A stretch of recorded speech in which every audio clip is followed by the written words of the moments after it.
Yo, it's your boy Ryan, Northwest Sports Fanatics, back at you with a new video. Today is Thanksgiving. Happy Thanksgiving 2023. It is Thursday, November 23rd, 2023, with your boy Ryan and the Northwest Sports Fanatics. Make sure you guys subscribe to the channel.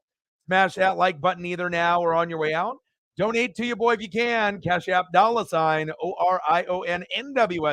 or the YouTube Super Chat right here. The last game of the night on Thanksgiving night, the San Francisco 49ers, Bang Bang Niner Gang versus the Seattle Seahawks and the 12th man.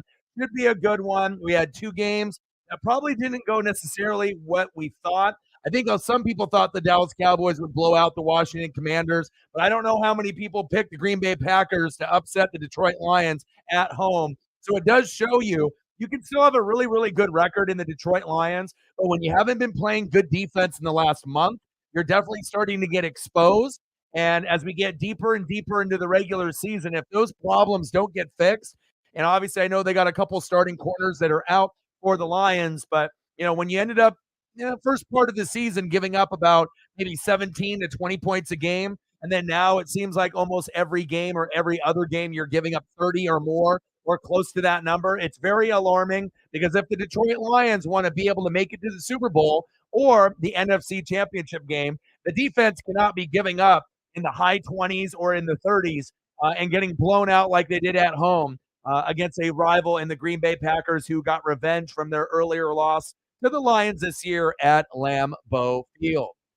Crazy, man. Odin's son in the building. Happy Thanksgiving, brother. How are you? Daniel in the building. What's good? Sarah in the building. What's good? Let's get to 100 in donos. Let's do it. Let's go. Yeah, pretty crazy. Well, I assume that was going to more than likely happen. And then it's always cool when we can end up seeing records being broken and 5 pick sixes. That's pretty wild, pretty crazy.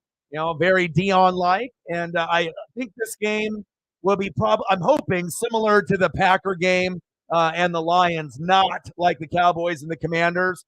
And if there is a team that would be blowing out the other team, it would probably, you would assume, be the Niners beating the Seahawks because the Niners are healthy, relatively speaking, and the Seahawks are not. So I believe Kenneth Walker III is not playing, and if that still stands true, then it's going to be a lot harder. Not that Charbonnet can't do it, but it's a little bit different of a game when you have your star running back rather than if you don't. So let me look at the injury report here. Let's take a quick peek. All right, so injury report for the Niners: Spencer Burford, Braden Willis, Jalen Graham, Aaliyah Davis, and Tyrion Davis-Price. So no one really that beneficial. And on the Hawks, you got Derek Young, Cameron Young, Raekwon O'Neal, McClendon Curtis, and then Frank Clark. So maybe Kenneth Walker III is active. It looks like maybe he's going to try. So we will see.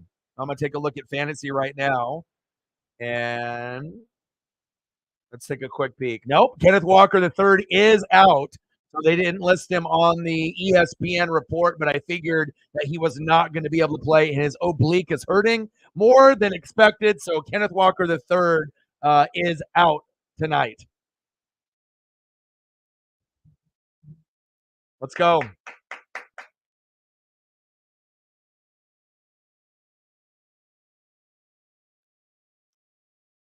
I had 2 plates, went on a long 45-minute walk, with Paisley. So, and I got 3 plates, one for later tonight, one for the morning, and then maybe one for lunch. And then I got a couple pieces of pie of apple pie and pumpkin pie for a little bit later. But I didn't want to put myself in too much of a food coma.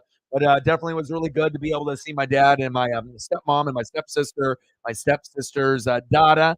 And so that way she could see Uncle Orion and we can hang out and have a little bit of a meal. And, amazing. Amazing. Like I said, stuffing off the chain, mashed potatoes and gravy off the chain, mac and cheese off the chain. And then the turkey and the ham might have been the best that I've had. And they always, like, if I'm going to, do a 1 to 10, I always keep it real. If the food is, maybe undercooked or overcooked, and normally it's probably like a 9 or a 10 every time. It's typically not lower than that. This year, my food might have been an 11. Like, no lie, like turkey, perfect, juicy, ham right out of the oven. Like everything was just magnificent. And I always like it when I can get ham and turkey.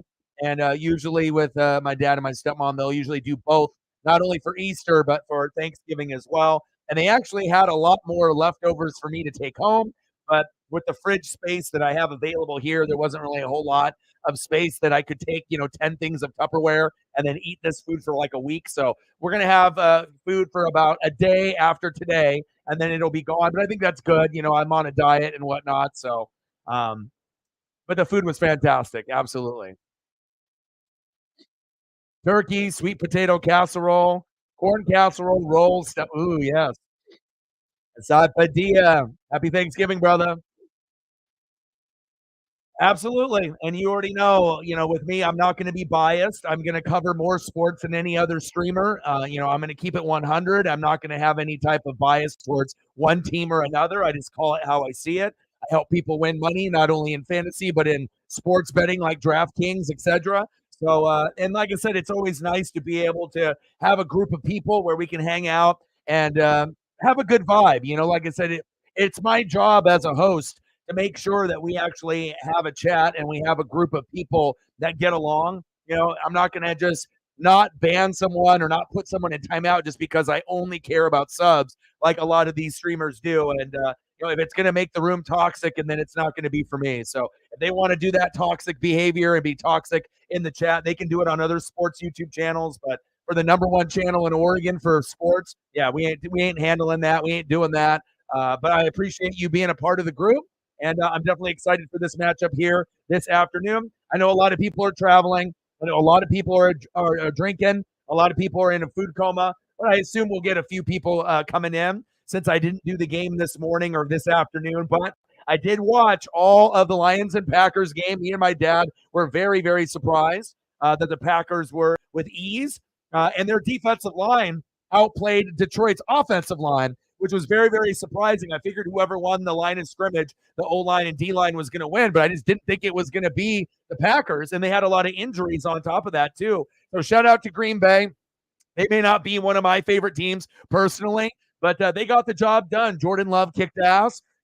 Christian Watson had himself a game. And if you really want to point a finger of why they lost that game, the Detroit Lions, it's defense, defense, defense. The defense looks like shit. And there's no way in hell that Detroit, if they think they're going to play that kind of defense this late in the season, they're going to lose to a lot of teams. Like the Seahawks could beat them, right? The Cowboys could beat them. The Vikings could beat them. Hell, maybe even the Saints could beat them. And we know the Eagles and Niners could beat them if they play like that. So Detroit better get healthy at the right time, or this really, really good record is going to be for nothing. And it sucks because, you got so many good weapons with Goff, David Montgomery, Jahmyr Gibbs, Amon-Ra St. Brown, Sam Laporta. It's like you got all these amazing talents. I even started 3 of those guys in fantasy, and I started to get worried, and also got worried a little bit for Goff because we thought, okay, Goff had a couple rough games. He's going to get over it. But the same struggles that Goff has been having, the offensive line hasn't done their job. The defensive line on the other team has pressured the shit out of him. And Goff in the last few weeks hasn't looked good. So Goff hasn't looked good. The defense hasn't looked good. Yes, they're still able to win most of the games. Montgomery got me points. Laporta got me points. Amon-Ra got me points. But still, it's not what you expected on Thanksgiving after the Bye Bye Barry documentary came out on Amazon Prime showcasing Barry Sanders. I know a lot of Detroit residents were very, very upset with that loss, but it shows you the NFL can change. Where you can be one of the best teams in the NFL, top 3 in the NFC, top 5 overall, and then a month happens, right? And we go through a few injuries with their corners, and don't think that Detroit is healthy on defense. They're not. That's why their defense looks like shit. But, how a month can change a perception of a team. I don't have any belief in Detroit anymore because that defense is so shitty. And if you know me, I'm a defensive guy. And when I see a team like the Green Bay Packers, who aren't really that good of a team, 4-7, 4-8 type of team, and them to be able to do what they did against Detroit. And not only that, they got payback from Detroit's win initially against Green Bay on the road at Lambeau. But I was very, very shocked that they played that bad. It's one thing to play bad like that when you go on the road and play the Ravens. But when you're at home playing a team that should be little brother in Green Bay, and you get mollywopped like that.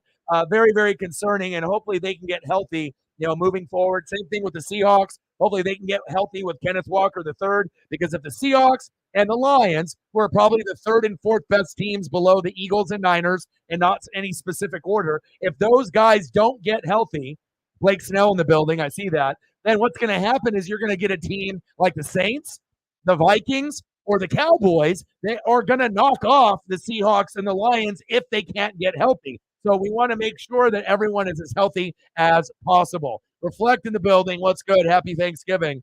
Let's go, baby. Oh, Goff keeps golfing it up, man. But you know what, though? Even though I told you to pick up Baker, and that was a good thing to do, I believe Baker still ended up putting up, or not Baker, but Goff still ended up putting 17 or 18 points up. So if you think about it, yes, he had a shitty game, but at least he put up, points still. So you got to, look at that. It's not like he put up a 9 or a 10 or an 8, He put up 18.18, and he actually had 332 yards and 2 TDs, but it just seemed like he played much worse with the fumbles and whatnot, and he had 3 of them. So, yeah, he didn't have 3 picks, but he had 3 fumbles, and that's just as bad. So his last 5 games for Goff, 9, 12, 21, 13, and 18. So very, very up and down, and a big part of that is that offensive line not doing a good job and the defense getting exposed. Big facts. Happy Thanksgiving. Let's go, baby. Man in motion. Shotgun set. Snap is low. Purdy. Check down. CMC. First down. Niners. Bang, bang, Niner gang.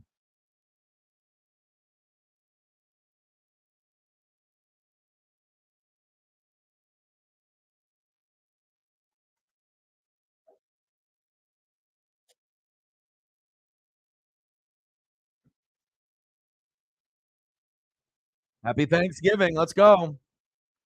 Debo and DK on the thumb for the very first time. Very fitting. Could have been 8 turnovers yeah, I agree. Like I said, a lot of those, at first you're like, oh, is that a fumble? Is that a Brady Tuck rule? And then like that one fumble that he had, I mean, the ball was already coming out. Purdy going deep. Oh, what a catch by Kittle. But he was out of bounds.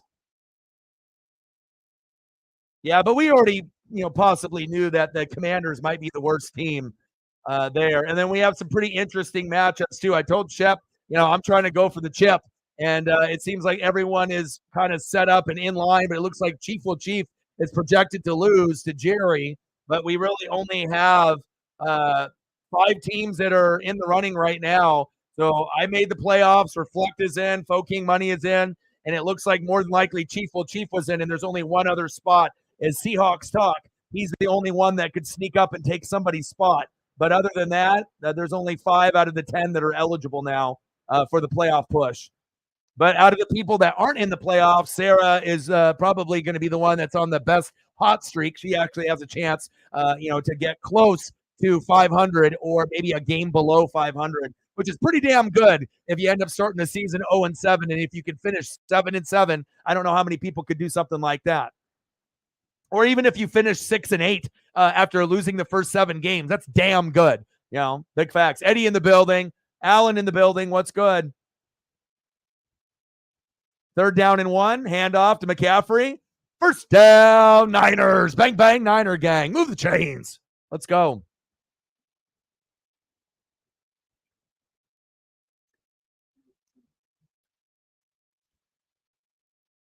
Jaron Reed. Boy, Mafe, my stud, my mans. It's crazy if you actually look at the names of the Seahawks players on defense from a couple years ago to now. Kind of sexy. It's kind of nice, I know some people maybe don't like these neon highlighter green unis. It kind of reminds you of the Ducks and whatnot. But, if you're looking at the name recognition on there, oh, baby, McCaffrey getting loose. First down, Niners. But, I mean, as they continue to build that defense more and more, I like what I'm seeing. You know what I mean? The names are starting to match the production. And if they can get healthy with Kenneth Walker the third, maybe they can surpass the Lions, the Cowboys, the Saints, and the Vikings, and maybe the Hawks can get it together. But again, this is going to be a tough test. If you can win a game at home against a team like this, one of the top two that is probably favored to go to the Super Bowl with the Eagles, that would be a huge win for Seattle.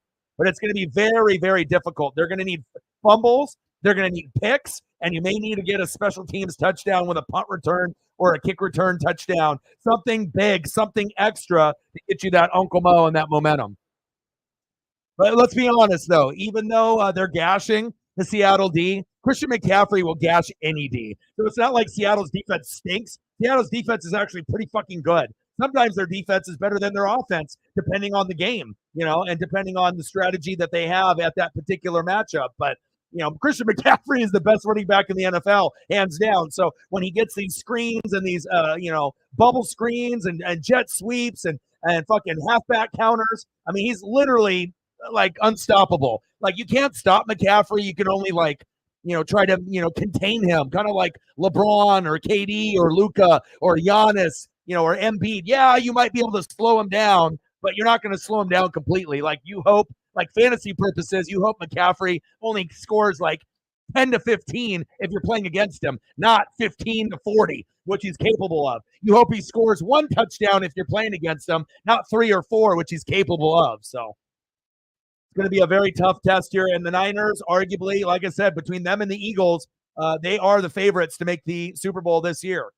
And on the AFC side, I guess you would say Chiefs and Dolphins, just because of the Mark Andrews injury. And I need to see Trevor Lawrence playing a little bit better for the Jags offense. I like their defense, but I think if I had to go between Baltimore with no Mark Andrews, Jacksonville with the shaky Trevor Lawrence, but an amazing defense, same thing with the Ravens, amazing defense, or the Chiefs with a top 3 defense and a shaky offense, I'm probably going to, even though Mahomes is going to be benched in my fantasy, I think you still got to give the credit where credit's due because they do have Andy Reid and Kelsey and that defense. So even though I don't really like the Chiefs this year, as far as going to the Super Bowl, you would probably have to put them as the top team, them or maybe Miami. Touchdown, Niners. I put them on the thumbnail for a reason. Bang, bang, Niner gang. Deebo Samuel, your boys got the ESP, baby. Oh, my. And I'm always strategic on who I put on the thumbnail. Like I said, it's usually a person that I think is going to have a good game, someone that's going to get looks. I don't just randomly pick a superstar and put them on there. Usually it's pretty calculated. And the first touchdown of the game, first time on the thumb, Deebo Samuel, bang, bang, Niner gang on Thanksgiving. Kick is up, and it's good. Let's go. All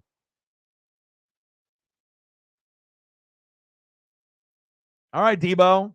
I put you on the thumb today. Had a feeling that you would score once or twice. And your boy is right. Happy Thanksgiving. Let's go.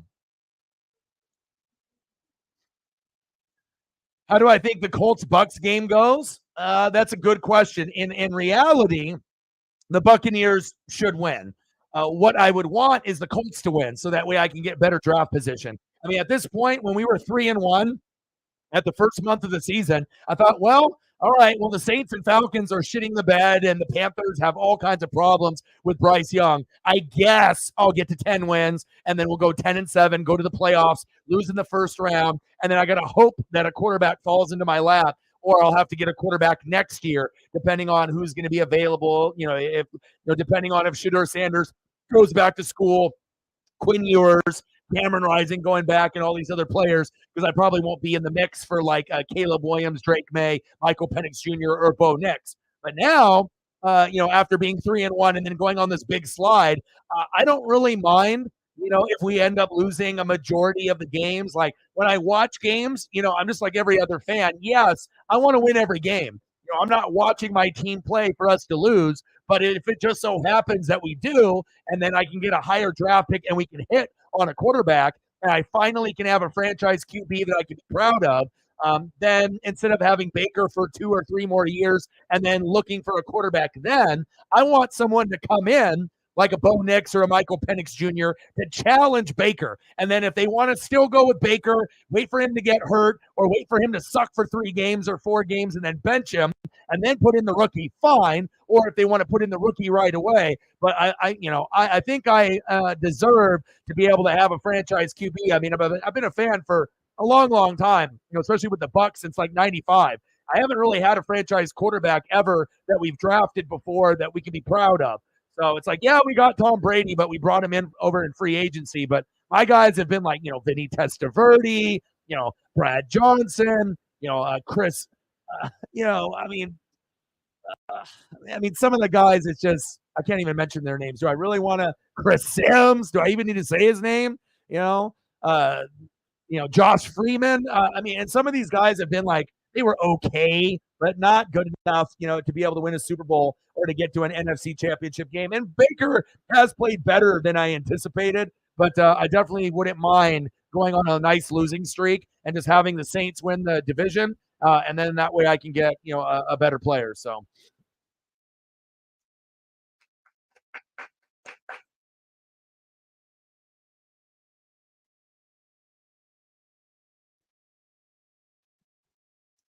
Oh, baby.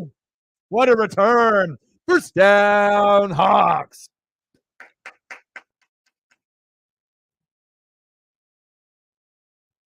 Happy Thanksgiving. Thank you. $2 holla. Appreciate you to get it started. Bang, bang, bang. Boom, boom, boom. Bang, bang. $2 holla. Appreciate you. Let me know what you want to do for a photo, and I got you.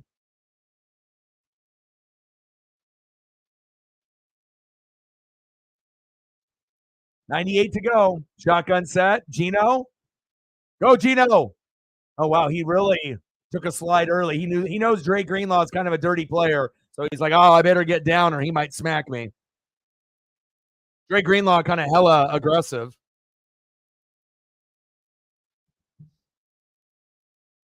Not the greatest stat line for Gino this year. Only 12 touchdowns and 7 picks.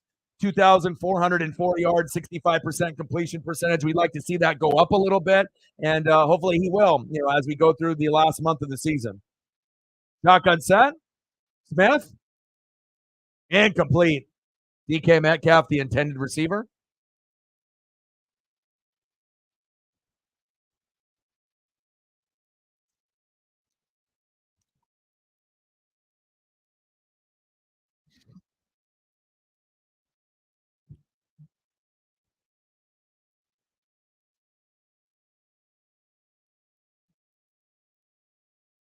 DK, what happened to my hands? Come on, bud.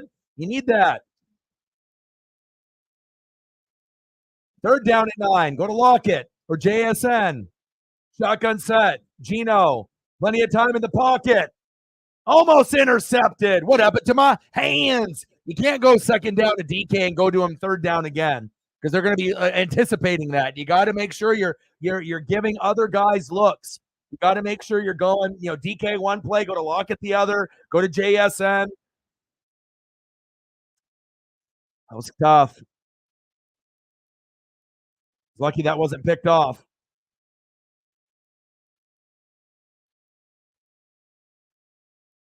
Good defense by the Niners. Let's see if Jason Myers can redeem himself for that missed field goal. 51-yarder. Kick is up. It's got the distance, and it's good. There we go. Nice job, Jason. Hell yeah. The last thing that you want is for the 12s and the Hawk fans to be like, oh, God, here we go again. Because if he misses that field goal, then you already think the game is over and they're going to lose and they're not going to be able to keep up. So just keeping up that positivity, that, good vibes only, right? Moving forward, that, yeah, it wasn't a touchdown, but you can't afford for Myers to miss too many kicks. I mean, even though he only had that one long miss at the end of the game, but hopefully it doesn't come down to that. Let's go. Anything that you want to see photo-wise, Megan?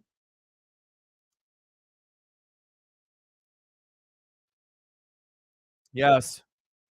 Shep is loving the touchdown, but he ain't loving my fantasy production by me being ballsy and doing all three Detroit Lions. Even though when I was talking to my dad and I was showing him, he's like, "Oh," I was like, "I don't know," because early on, Montgomery, Amon-Ra, and Laporta weren't really doing a whole lot. Laporta got the first touchdown, so I felt pretty good there when he had like 10 or 11 points early. But I didn't get a whole lot out of Montgomery and Amon-Ra until late. So thank God Montgomery scored, and even though Amon-Ra didn't, he ended up getting close to 20. So I'm feeling pretty good. It's not for sure a 100% win for me, but I'm liking my chances going against Shep and extending our lead here. And it should be a couple close matchups this week in fantasy. And like I said, this is the closest that our league has ever been. We've never had a 9-2 team and then three other teams at 8-3. Never.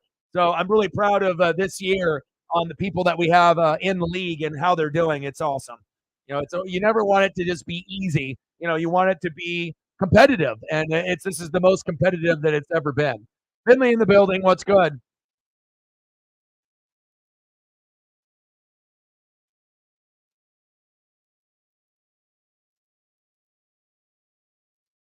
I got you. We don't got no toxicity here. Only good vibes here.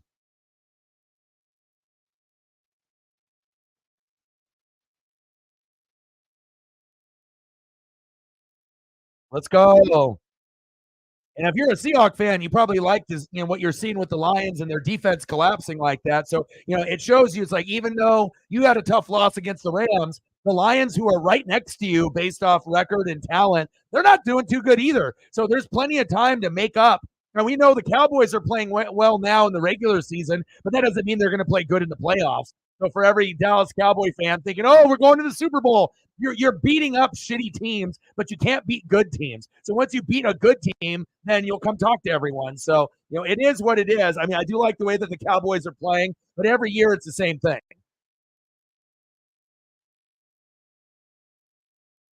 And then obviously, with the Saints and the Vikings, those are going to be, wild cards because depending on how hot those teams get, the Vikings might be able to go further than people think if Dobbs and Jay Jetta go. They start going and they get crazy, right? Jordan Addison, Hawkinson, Jay Jetta with Dobbs, and the defense plays pretty good. Who's to say the Vikings can't do something, right? And then with the Saints, if Taysom Hill gets involved in AK-41 and that defense with Demario Davis, that's another team that could actually take a spot or beat someone that maybe someone that thinks is a little bit better than them record-wise or team-wise. So it's really going to be amazing in the NFC as we go down the wire. There's legitimately probably 6 teams that could win a playoff game or two that we have. On the AFC side, there's probably 4. So there's probably a total of about 10 teams right now that are legit, and then everyone else is kind of a pretender. Those are the contenders, and everyone else is a pretender at this point. Reflect with a $5. Appreciate you, brother. My boy, my boy. Bang, bang, bang, boom, boom, boom. 12th man in the building. Hawks, Hawks, Hawks. Bang, bang, bang, bang. Appreciate you. Still not over. Good vibes only with Eugenio Suarez getting traded away for 2 bags of potato chips.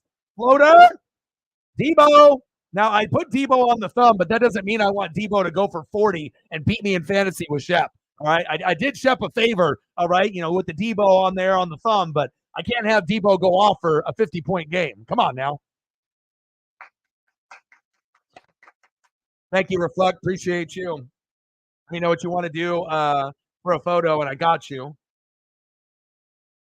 And I get it. We might end up bringing in someone else at third base that's a better hitter, probably not as good of a defender. But I mean, when it's the heart and soul of the team, JP, Julio, and Suarez, God damn it. First down, Niners. Move the chains. Debo, Debo, Debo, Debo, Debo. My grandmama gave me that chain. Damn it. Come on, Kyle. Don't you know I'm again going against Debo? Golly. I guess that's what I get for putting Debo on the thumb for the very first time. Like, well, you did put him on the thumb. Yes, I did. Fresh and so clean, clean.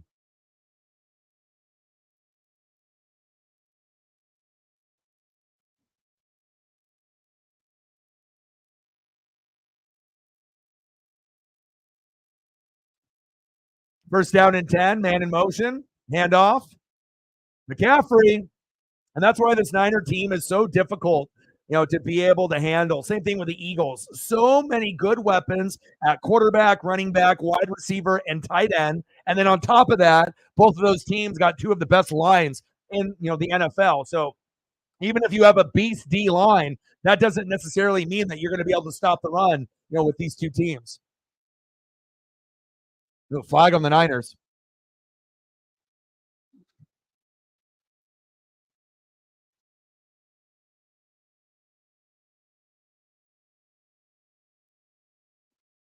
Yeah, but the main thing with the Packers, they had a bunch of injuries, but Detroit's defense has looked like dog shit for the last month. And, being at home, bye Barry, the Amazon Prime special came out, lots of hype. They already beat Green Bay and Lambeau, right? They had their signature win to get them on the map, but that was a terrible performance. And the thing that I was the most shocked about was the Detroit O line. What happened to Penei Sewell from Oregon? What happened to Ragnow, the center? Why was the offensive line, who typically is pretty good? I get it if the defense sucks ass and their starting corners are out and Jordan Love's going off, but what's the excuse for the Detroit offensive line against the Packer D line? What's the excuse there? There shouldn't be one. Your line is pretty good. Why were you not doing your job? And why was Goff looking like shit like he has been the last few weeks? Especially if you slow down Goff and you slow down that offense, they're kind of known as an offensive team, and that defense in the first month and a half was pretty good. But in the last month and a half, they've been terrible. And like I said, I don't think Detroit can make it to the NFC Championship game, let alone if they play like that, they may not win a playoff game. You might get a team like the Hawks or, the Vikings or the Cowboys or the Saints that will beat them. So they can have all these sexy weapons at quarterback, running back, wide receiver, and tight end. But if that O-line and that defense play like that, they're fucked. So we'll have to see on how it all ends up playing out. But, it shows you anybody can beat anyone on any given Sunday, Monday, and Thursday. But that might have been the Packers' best game of the year, based off execution, vibe, flow of the game, defense, making Goff fumble 3 times. I was impressed.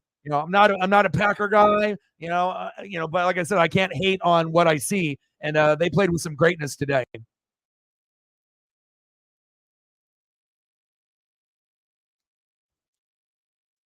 Yeah. And like I said, I can have a point of view on how good a team is playing at the moment, but that doesn't mean I'm going to keep that stance all year long if I see things that look different. And I'm not impressed with Detroit. Now, I'm happy who I have in fantasy. I'm glad I got Montgomery, Amon-Ra, and Laporta. That's going to lead me to a championship, I hope. But as far as the other pieces, I'm very concerned. You know what I mean? And there's still time to clean things up, but it shows you if you do have injuries on your offense or defense, like when the Niners had their 3-game skid with Trent Williams and Debo and a few other players out, it makes the world's difference. I mean, Detroit's defense was already suspect. And then you have your starting corners out on top of that. You can't cover anyone. So you got to see that the gap between starting corners and then second string and third string corners, it's bad. There's no way in hell you're going to be able to keep up with other people's number ones with like Romeo Doubs and Christian Watson, or Musgrave at tight end when you're going up with some backups to the backups to the backups. I mean, it was pathetic. They didn't get any sack lunches on Love, it looked like. He had all the time in the world. Every big catch was going their way. And I just hope that we can have everyone being healthy at the right time, and then we can have let the best man win. So.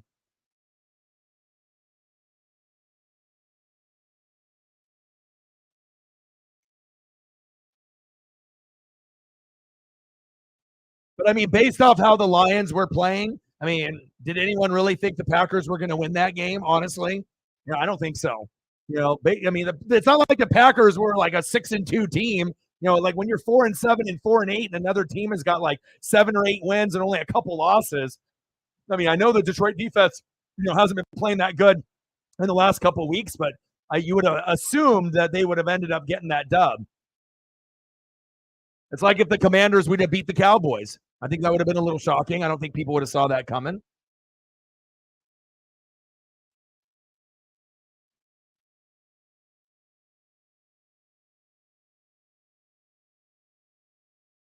But definitely the NFC is led by the Eagles and Niners. But after them, like the third best team in the NFC is who? I don't think we have a clear answer because there's probably 3 teams that we could say that are in the running to be the third best team in the NFC, but I don't think anyone can give a clear answer.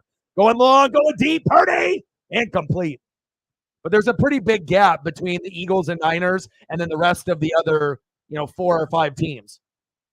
And then it's like Chiefs and Dolphins, and then a little bit of a gap between the Ravens and the Jags, and then another gap, between those other teams behind them. And I would have the Ravens right up there with the Dolphins and Chiefs, but with the Mark Andrews injury, that really worries me. Like, Isaiah Likely is Isaiah Likely, but that's not fucking Mark Andrews. So not only as a blocker, but a pass catcher.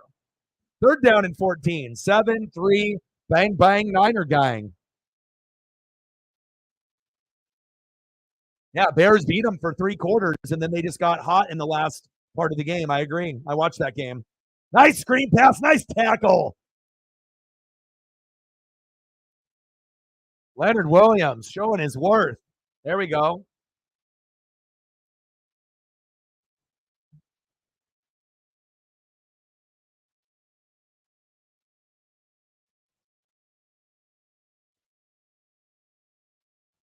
Great job right there by Leonard.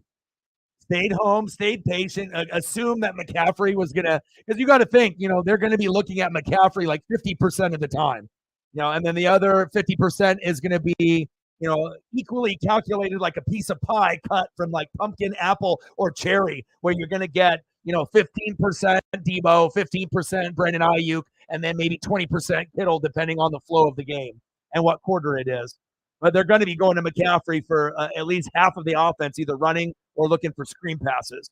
And then they'll go to, either Debo or Ayuk, and then, Kittle usually will get going typically in the second half, unless they decide to go to him early and then go to him the whole game.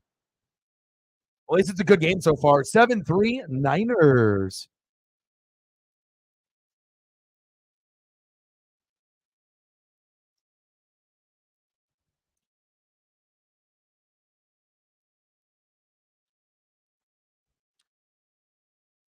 I mean, you don't have to follow anybody, on X or whatever. Like I said, it's up to you.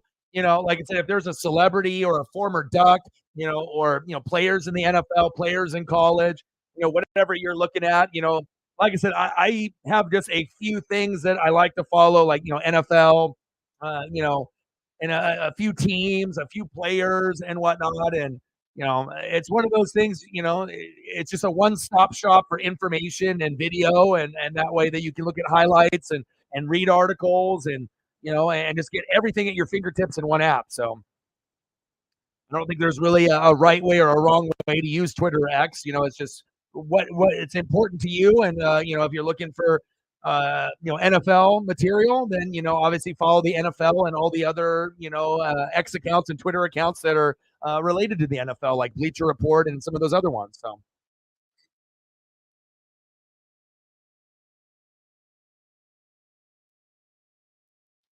Yeah, well, I mean, people don't really use it. I mean, I guess if you want to use it to like, you know, like you know, like people on Facebook and Twitter and Instagram, no one's gonna be like, oh, I had Wheaties for breakfast. Like no one's gonna give a shit. You know what I mean? Like even celebrities that would write something like that, no one gives a fuck.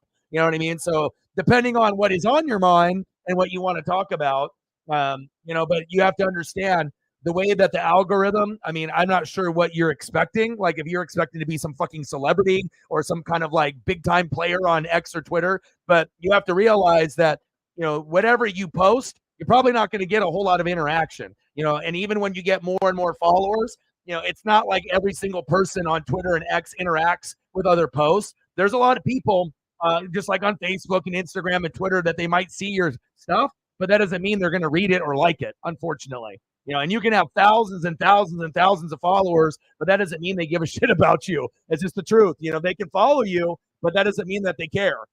So I wouldn't really worry about anybody else. Just do whatever you want that makes you happy. But I mean, if you're, expecting like big results, like to have 5 people like and retweet your comment, that ain't going to happen. It just doesn't work like that.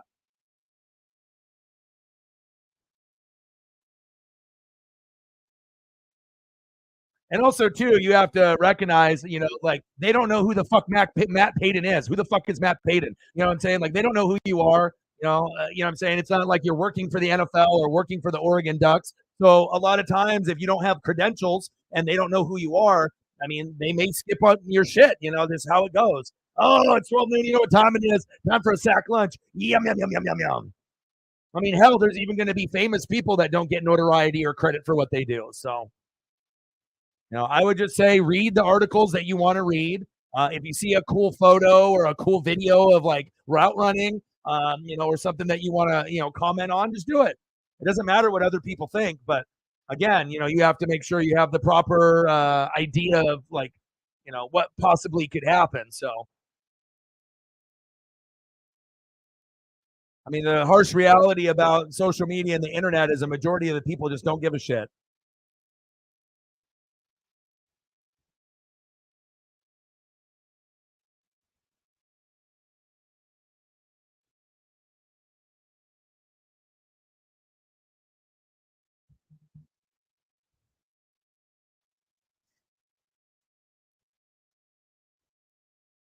Yeah, and plus, not many people are going to have as much love for Oregon besides you and me. That are on the channel. Like, there's going to be some other Duck fans and whatnot, but you know, a majority of the information, if you're doing like Ducks, it's not like everyone's going to interact with that because they're not a Duck fan like us. Now, if you were able to follow more people that cover Oregon Ducks football, then you would be able to get more interaction probably from those type of people. So depending on, if you're trying to find other Oregon Duck fans on Twitter, and go that route, then if that's what you're trying to build up, then you're going to want to try to go places where Oregon Duck fans are. So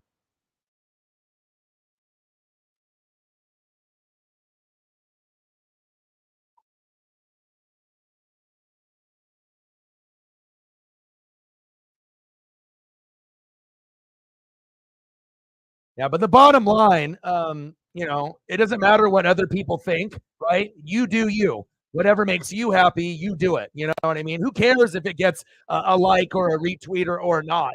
I'm going to like your shit no matter what. So you're automatically going to get one for me no matter what on anything that you post. Whether it's I ate a banana for lunch or the Oregon Ducks in the Civil War tomorrow, I like to support my friends, but not everyone is going to do that, right? But like Reflect said, hashtags will help. But again, trying to find the right people takes time. If you're looking to get that type of interaction, because remember, not everyone is a Duck fan. Like, who else is a bigger Duck fan besides you and me on the channel? Probably nobody. So, I mean, there's other people, like Collegiate Art Designs that works for the NC. He doesn't work for the NCAA, but he's officially licensed by the NCAA to be able to make the Oregon Duck chains and the gear. He's a huge Duck fan, but I mean, like I said, they're out there. You know what I mean? But they're spread out, between Instagram and Twitter, Facebook fan pages that are toxic, Twitter spaces that are probably toxic, YouTube places that are probably toxic as well. So, Debo, he's trying to throw it. Don't be trying to throw it, Debo. I can't be having you getting extra stats there.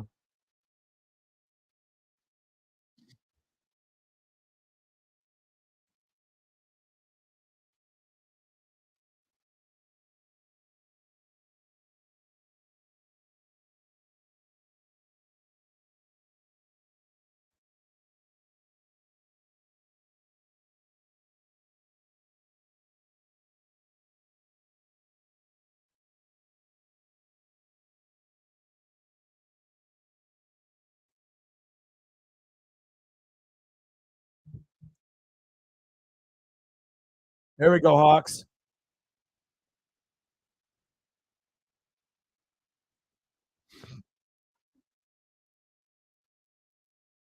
You got to, man. Like I said, if you want to become, more of an expert, you want to come across of knowing more, you got to watch more film. You got to read more. You know, like I was going over it with my dad on, how much I'm reading, with fantasy football, all the teams, all the backups, all the games. This is a full-time job, especially if you care and you want to be able to have that knowledge. Third down and 7, shotgun set, Purdy, wrap him up. Wow, first down, Niners. How do you allow them to get that first down, Seattle? My God, you got to wrap them up. 4 guys? Juwan Jennings still getting that first down? Unacceptable. Come on. I mean, he's fighting for it right here. Bad angle by Witherspoon. Why are you wrapping him up high? Get him down low, not at the hips. And then finally, when you wrestle him down on his knees, it's too late. Legs, legs, legs, not hips. You're not taking him to a dance. You're not dancing with him like Shakira. Come on. Golly. Come on, Seattle. Wrap up. Man in motion. Purdy, hands off. CMC, short gain. Yeah, he isn't a big guy, but he can wrap around the legs, which will be easier to wrap around the hips. Wrap around the hips. Hips don't lie. You can wiggle the hips and then bye-bye. But if you wrap around the knees and the legs and the feet and the ankles, they ain't going nowhere.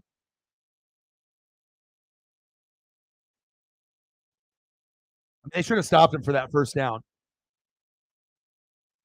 Especially when he was like 3 yards back and he had 4 guys right there. Trent Williams, kind of good. Second down and 8. Shotgun set. Purdy. Pressure up the middle. Wrap him up. Oh, wow. Look at that late flip. You kidding me? Wow.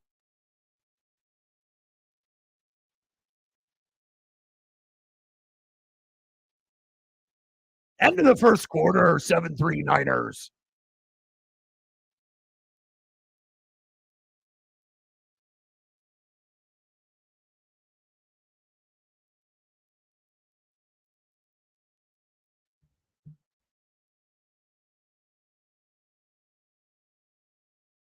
I'm going to go get my drink.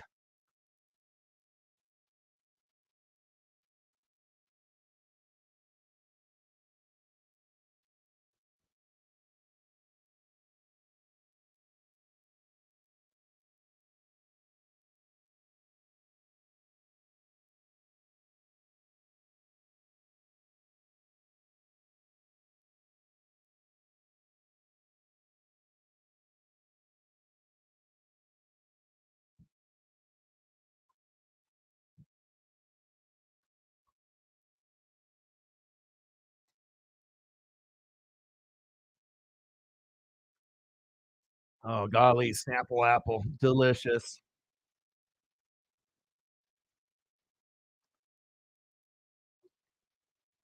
That was a nice flip.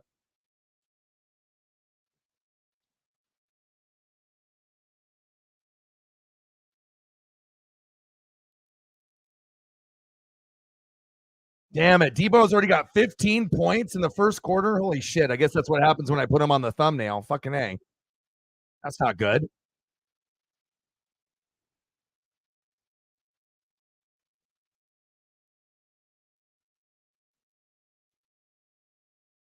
And I was going to say, with you reflect going against Seahawks talk, you probably didn't like seeing that Christian Watson with 20, but he's got way too many Hawk players on his team. That's going to end up making him lose. And Chief is pacing to lose to Jerry, but still early. And he benched Dak for Josh Allen. I don't know if I would have done that.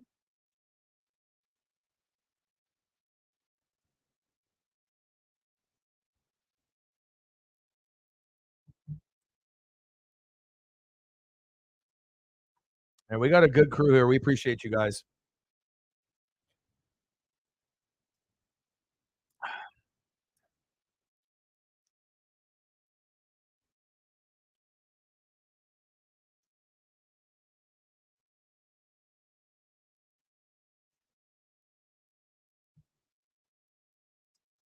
And we will be doing the Ducks and the Beavers tomorrow at 5:30. Definitely excited about that. All right, here we go. Let's go into the second quarter. One of the best rivalries in football. Bang Bang Niner gang against the 12th man. 7-3 Niners. Shotgun set. Purdy started the second quarter. Looking for a man. Avoids the sack lunch. Runs away. Scrambling and gambling. Gets hit hard by Bobby Wagner. He says, sit down. Good tackle by Bobby.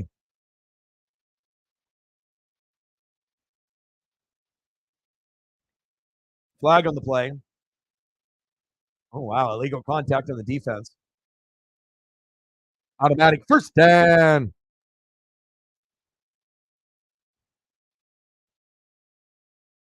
Wow. Why are they hugging? Trey Brown and Kittle are having a little dance off here, huh? Hugs for everyone. I didn't know we were having a hug party in the end zone. It's a felony. Come on now. First down and 10. Shotgun set. Birding. Little dump down to run CMC.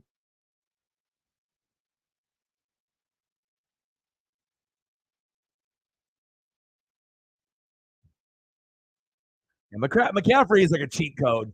I mean, as great as Eckler is, I mean, if you had to have a choice between Eckler and McCaffrey, I think most people would go with McCaffrey. I mean, as long as he stays healthy for the full year, a healthy McCaffrey or a healthy Eckler, and it's close. Eckler is very, very good, but I think you have to give it to Run CMC as being the best running back in the NFL when healthy, receiving and running the football. It's too good, man. Crazy too, just being like a white running back, like, and your dad was a receiver. Ed McCaffrey, to be able to be like a Caucasian running back and be like arguably the best, even over some of the brothers, is pretty amazing. He's like the Eminem of the rap game. Run CMC. He's like the Eminem of the running backs. I love it. Showing people that he can do it just as good as others, if not better. All right, here we go. In the red zone. First and goal. Man in motion. Birding. Hands off to McCaffrey. Touchdown, Niners. Bang, bang, Niner gang.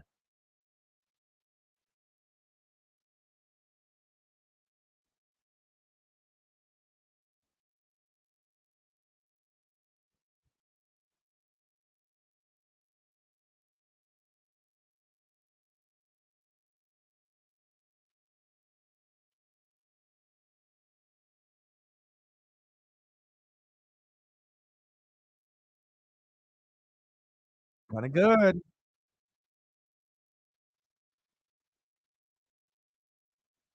Extra point is up by Moody, and it's good.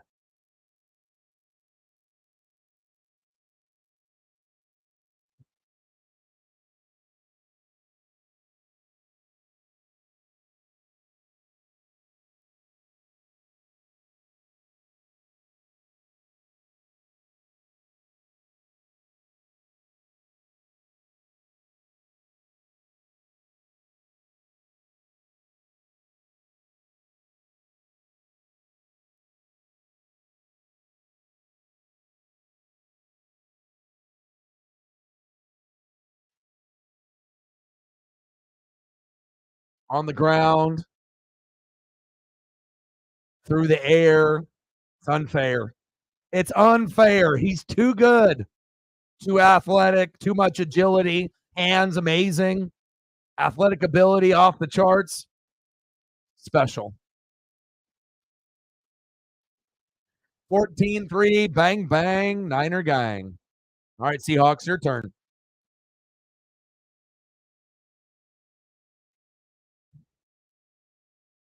$7. 93 to go.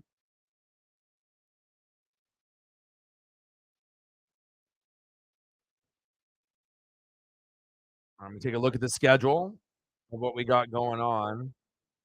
All right, so we got the Dolphins and the Jets tomorrow at noon.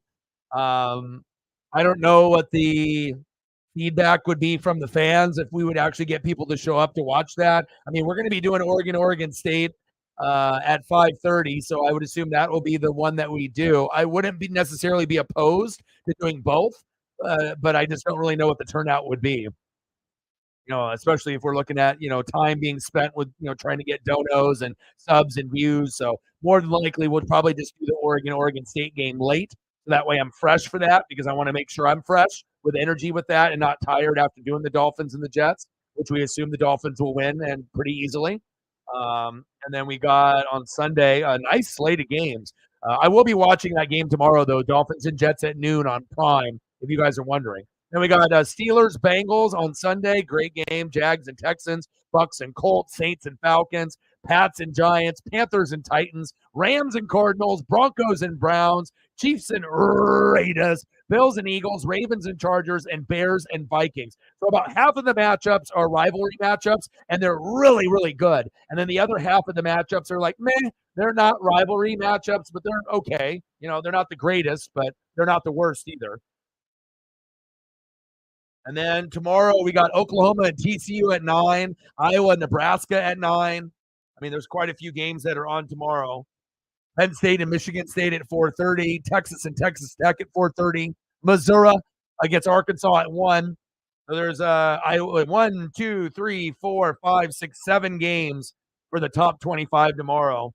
But the only one that matters is Oregon State, number 16, against number 6 Oregon. Let's go. We're going to meet the Huskies in the Pac-12 championship, baby. And then I definitely got to watch Washington State.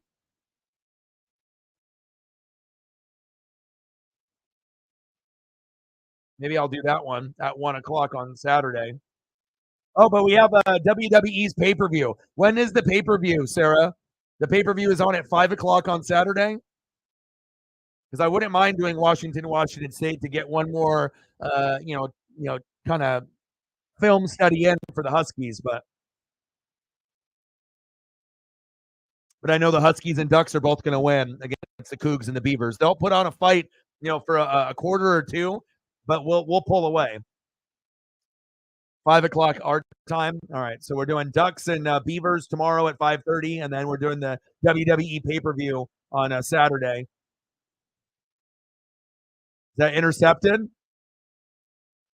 Wow! It's a pick party. It's a pick party. Oh my! Oh my!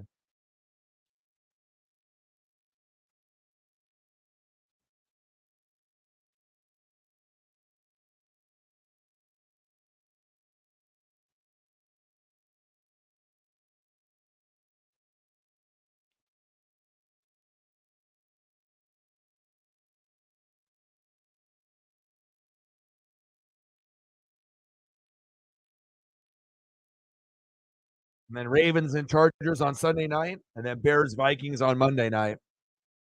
Ohio State and Michigan, 9 a.m. Like, there's a lot of events that I wouldn't mind doing if I knew we could actually get support and people can come through. But if the support is not necessarily going to be there, then there's no real reason of doing them. But that game, I watch it every year. I haven't missed a Michigan and Ohio State game since I was a little kid. I've watched it every single year. I'll sacrifice sleep or wake up early for that game. But I guess we'll see as we grow. Hopefully down the road that maybe we can end up doing a stream for that particular game. But again, 9 a.m. is hella early, at least for us on the West Coast. For people in the Midwest, it's 11, and in the East Coast, it's noon. So it's not that bad. But for us, 9 a.m. is early.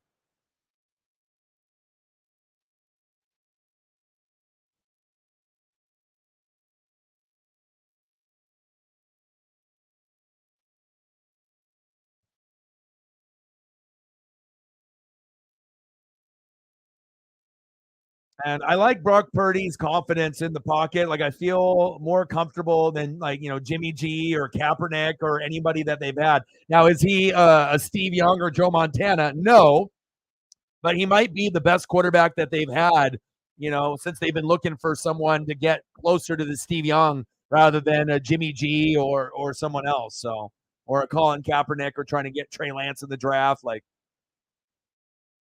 I mean, they got a great supporting cast, so it's just someone that's not going to, turn the football over. And I get it. People are like, Brock Purdy's just a system guy, and sometimes he plays bad and gets exposed. But I think he's also proven this season, in some of the games, that he can do it. Like, he's a guy that is very capable, even with shitty O-line play, with guys being injured, that he can still make plays with his arm and his legs. You know what I mean? Is he going to be able to win the game single-handedly by himself? No. But he's better than people give him credit for, I feel. I mean, he's going to make mistakes like every other quarterback. And, of course, if you put a Brock Purdy like on the Jets or the Browns, is he going to be able to put up the same kind of stat line? Probably not, because of the O-line and the coaching staff and Shanahan and the defense and whatnot. But I think that Purdy has proven that, his skill set in the pocket and his decision making most of the time is pretty fucking good. With all things considered, for a guy that's seventh rounder, Mr. Irrelevant. I mean, he's playing like he's a first, second, third round quarterback. I think that's fair to say. LA Rams in the building. What's good? Happy Thanksgiving.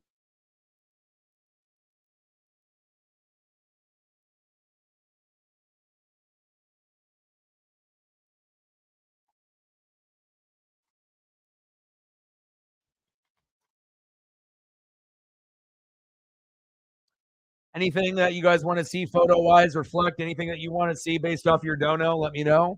And then hopefully we'll get some goats to come through to save the day.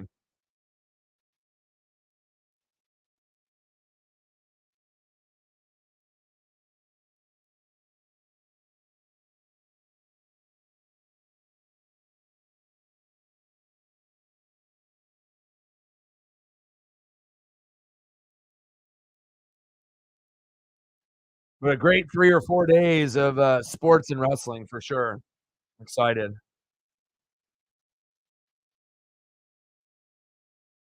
Oh, and Sarah Preston bought me and him tickets to go to WWE Raw in January. So we're gonna get like nosebleed seats and probably sneak down to like the fifth row. So I mean that's just typically what we do as long as we find an area that there's not a whole lot of security and stuff, and if we can get better pictures and a better view, we'll sit in our seats for a little bit and then we'll find our way as close as we can fucking get. We won't be able to get down to the floor, but we can get like in that first railing, like in how they have 100 level, 200 level, 300 level, like based off the we can get down to the 100 level, but we just won't be on the floor. But we can get all the way as close as like row 1 through 5 on the closest section that's off the ground, which would be pretty cool. Yeah, especially if we can get tickets cheap for like 20 to 40 bucks a piece. Why not? And who knows who will be on Monday Night Raw in January? We might be able to see some people that we're not expecting to see. So, Juice in the building. What's good?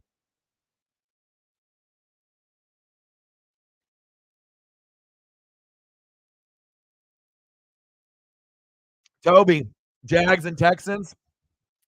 Yeah, well, it could be an offensive game or it could be a defensive game. Texans defense sometimes looks pretty good. Jags defense has been the strong suit for the roster. You know, Trevor Lawrence hasn't had a very good season statistically. It's been ETN and that defense, but we know Trevor is a good quarterback, but the stats just aren't really that good on paper so far, but they're a good team. And the Texans are coming. You can tell it's going to come down to the Jags or Texans winning the division and who's going to be more well-rounded, offense and defense, and who's going to play better down the stretch, CJ, or Trevor Lawrence. But I hope both of them make the playoffs.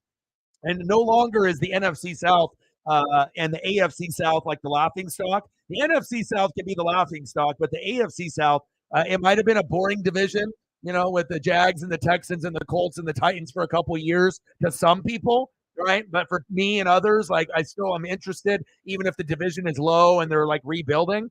But we'll see what happens with the Titans. The Colts don't have AR, so we don't really know what we're getting until they get him back next year. But definitely the Jags and the Texans look like they got something special. DK!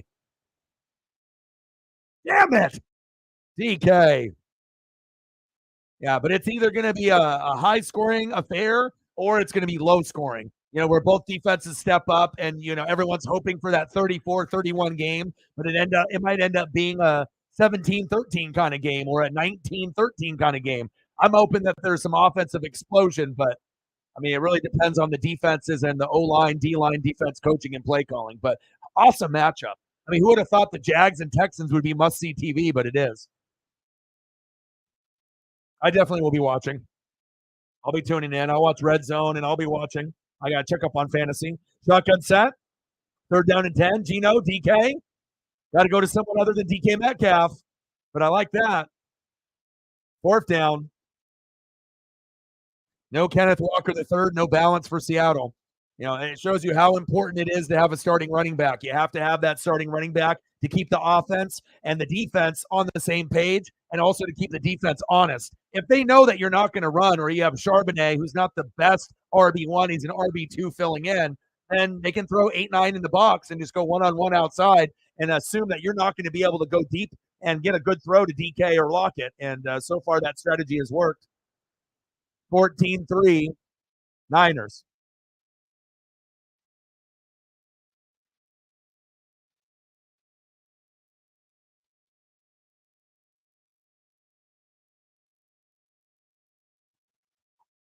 Flag on the play. Happy Thanksgiving, y'all. Golly, can you guys believe it's Thanksgiving? Like, I remember when we were just like praying and wishing for the NFL and college football. Like, please, please, please hurry up. 7 months away, 6 months away, 5 months away. Now it's Thanksgiving, and we literally are at the end of the year. Like, we're literally in the last month, and then all of a sudden, in a blink of an eye, it's going to be Christmas, and then all of a sudden, it's going to be New Year's, and then we're going to be talking about the bowl games in college, the Natty, the Super Bowl, and then we're going to be talking about the NFL draft. It goes by way too quick. Oh, their defense is not good. That's why they lost. Goff has not played well. Offensive line has not played well. Defense has not played well. Should the Lions have won that game? Yes. But again, if you're struggling, and you don't have your starting corners out there, which most people didn't even realize, but you have to look at the depth chart. You have to actually look.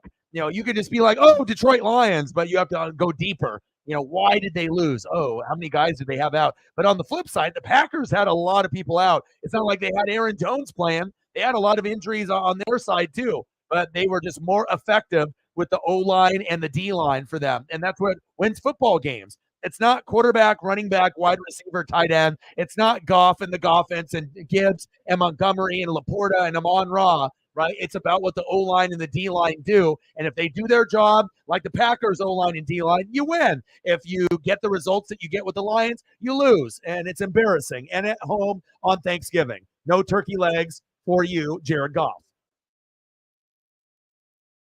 Play action fake. Ayuk. First down, Niners. Bang, bang, Niner gang.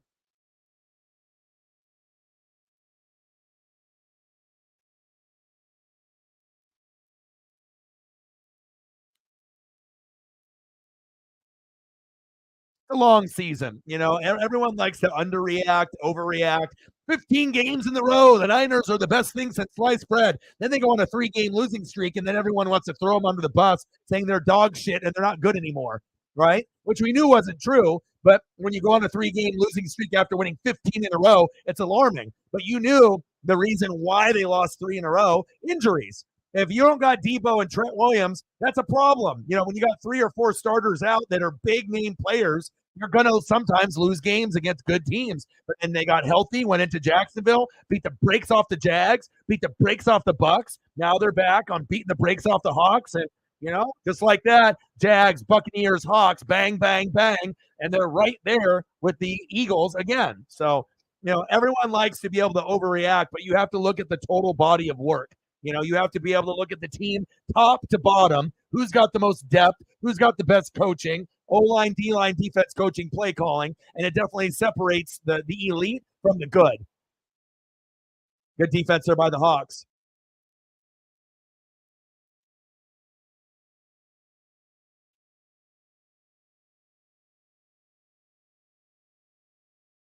Yeah.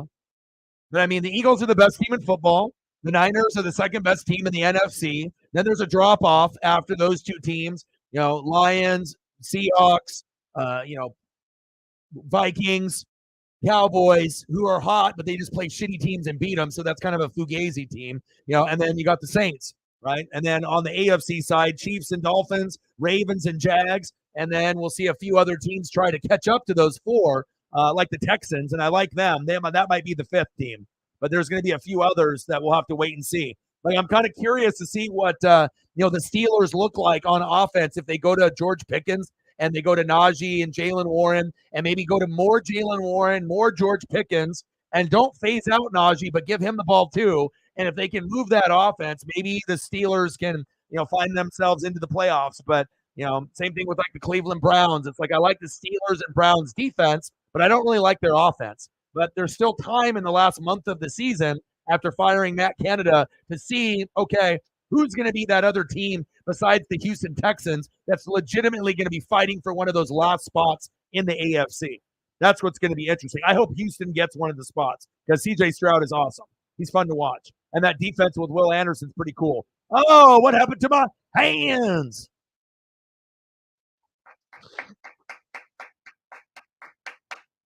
Yeah. Well, a lot of it too is jealousy. When a team is really, really good, yeah, they do have some brash and annoying, members to the fan base, but every team does. You know, a lot of it is going to be jealousy on them being so good. What defense right there? Witherspoon's a OG, triple OG. This took him about a month to be able to let everyone know that, hey, I'm here. I'm the guy. My breakout party was New York on the Giants, but I'm for real right now. Halfback toss, McCaffrey. They're about to put up more points. But I'll tell you what, if the Niners didn't have an amazing offensive line, even with Purdy and Kittle and CMC and Debo and Ayuk, they wouldn't be anything. They would be like above average offense. But if they didn't have that O-line, they're not moving. There's no gasoline in that Lambo or Ferrari. They would still be a pretty good team, like a 10 or 11 win team. But especially with that O-line, that's going to typically give you 3 or 4 more wins because it's going to make your offense that much more productive. And you got a guy in Trent Williams who might be the best, left tackle in the league, even though he's old as fuck. 3rd down and 6. Shotgun set. Purdy, pressure on the edge, steps up in the pocket. Nice catch by Debo, fucking me over in fantasy. 1st down, Niners. Bang, bang, Niner gang. Now I got to look at the points. But I did good today. I mean, I took a risk, and I did Amon-Ra, Montgomery, and Laporta, and I got 51 points. I think that's pretty damn good. 17.7, and Mark Andrews is injured for me. That's a good number. Amon-Ra, 18.5. That's a good number considering he didn't score a touchdown. And Montgomery got 15.1, which is about 2 or 3 points less than I would like, but still 15 is good. It's better than 10. Not as good as 20, but I wanted 17 or 18, but I can't complain with 15. Look at McCaffrey. What a beast. Touchdown, Niners. God, they're good. Is he good? Hello? Hello? Touchdown, Niners. This one's already over. Sorry, Hawks. But most people would be losing to the 49ers. I mean, the only team that could probably beat the 49ers right now is probably the Philadelphia Eagles. I don't know if there's anyone else that could probably beat them if they're full strength. Not a lot of teams that can hang. It's like the Chiefs. I don't know if I trust the wide receiving core. The Dolphins, I like a lot because the defense is healthy with Ramsey, and Xavier Howard. So I feel like the Dolphins are the biggest threat to the Chiefs. But as long as Mahomes is there with Reed and Kelsey and the Chris Jones in that defense, I assume you have to put those as the top. If Mark Andrews wasn't hurt, I would have the Ravens up there also. And then if Trevor Lawrence was playing a little bit more effectively, I would have them a little bit higher. But I think those are the top 4. But there is a big drop-off from the Dolphins and Chiefs to the Ravens and the Jags, in my opinion, because Mark Andrews, that sucks. If they didn't have that issue, you could argue the Ravens might be the best team in the AFC overall, like maybe even better than the Dolphins and maybe even better than the Chiefs. But we need to be able to see Lamar be consistent. We need that running game to be consistent. And obviously the defense has been top 3 almost all year, but you're still going to need the offense to put up more than 20 points. You're not going to be able to win a lot of games if you get under 20. So,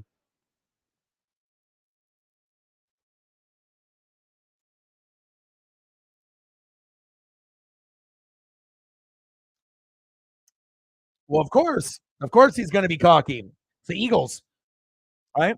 They had the pain of losing the Super Bowl, and they're probably the most likely team to win the Super Bowl this year. So there you go. You have to take the positives with what you got. You might lose the game with the Hawks, but you already knew. Every Hawk fan knew going into this game, no Kenneth Walker, the game is over. You lost. There's no Seahawks fan that legitimately thought they were going to win this game. I mean, honestly. So at least you can end up winning in fantasy. Now, if Kenneth Walker was playing, you have a better chance to win, and you could win. But when you don't have your star running back, it's going to make it very difficult against a team like this, even though you're at home. So still think the Hawks are a very, very good team, but again, it shows you how important key pieces are. And when you don't have some of your key pieces, it's so hard to keep up with the best of the best in the league. Now, if the Hawks were playing like the Lions today, or the Saints or the Cowboys or the Vikings, then the game is probably a little bit closer and it could go either way. But, there's certain positions that are You can't replace Kenneth Walker III. I mean, there's just certain guys that are irreplaceable. And Charbonnet's been good. Charbonnet's been a great RB2 filling in for RB1, but the plain and simple answer is he's not an RB1. You cannot roll with Charbonnet and think you're going to be able to win a ton of games. It's just he's a change of pace back. So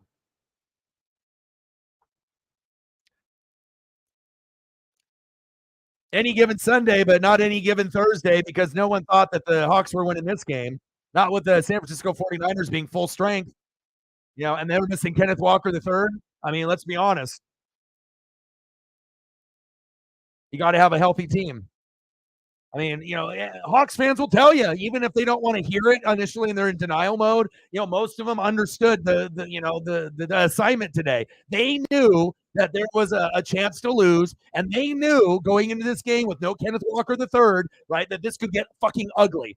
And they don't want it to be ugly. You want to have good mental health. You want to have, but on the bright side, Reflect is going to probably win in fantasy. And on the bright side, if you're a Hawk fan, at least Detroit lost also. So you're neck and neck with Detroit, based on like being underneath the Eagles and Niners. So you both lost. It sucks, but the life, is not over. You still got to worry about the Vikings and the Saints and the Cowboys, but at least another good team lost, right? Unless we get a miracle here in the second half and, everything goes downhill for the Niners. But I mean, 21-3 is not what any Seahawks fan wants to see on Thanksgiving. You know what I'm saying? Shotgun set. Gino. Going long. Going deep. You gotta throw it inbounds, Gino, not out of bounds. Jason Peters. 41 years old. They say he's old as shit. That's old as me. He's old as shit. He's old as old dog.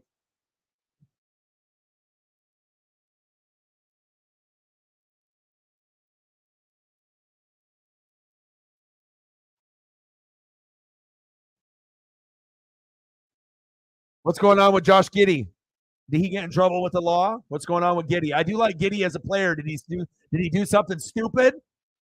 I like him. I think he's very well rounded on the Thunder. Like I said, he's one of those guys that like if I'm watching, Shay and Giddey, and I'm watching that team. OKC's fun to watch. I'm not going to go out of my way and watch a bunch of their games, but if I flip through the channels and I see them, and Chet is awesome.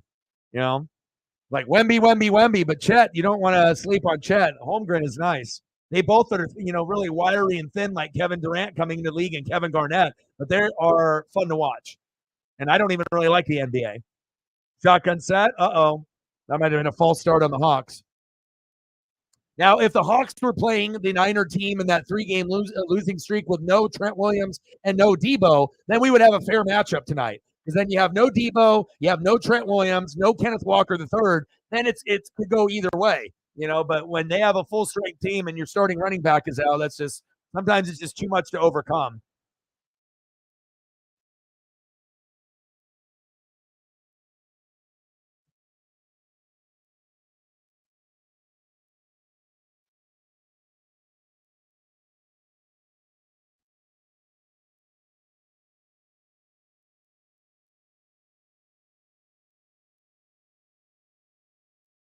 Oh my. Oh my. He's trouble dog. Pedo dog. Giddy, weirdo dog. 12 noon, you know what time it is? Time for a sack lunch. Yum, yum, yum, yum, yum, yum, yum. Jail dog. Weirdo dog. Pedo dog. That's not good for Giddy.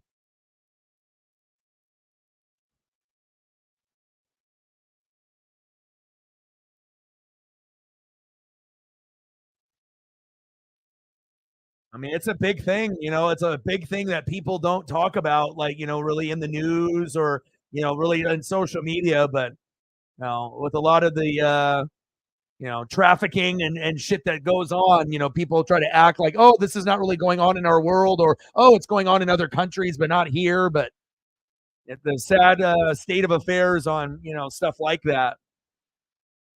And it's one thing too. It's like if you're a professional athlete or you're an actor or an actress or a singer or a rapper or whatever, it's like, okay, if you're rich and famous, or even if you're not rich and famous, I mean, isn't there at least someone that is like 18 and up. Like I said, if you're like, you're 30 or 40 or 50 and you want to be with a younger woman or a younger man, right? Depending on what your sex is and female, male, whatever you're interested in, right? Depending on how old you get. But I mean, do you really have to go lower? Like knowing, what would happen. But I guess some people they just don't give a shit. And they turn into Wander Franco. I guess that's how it goes. So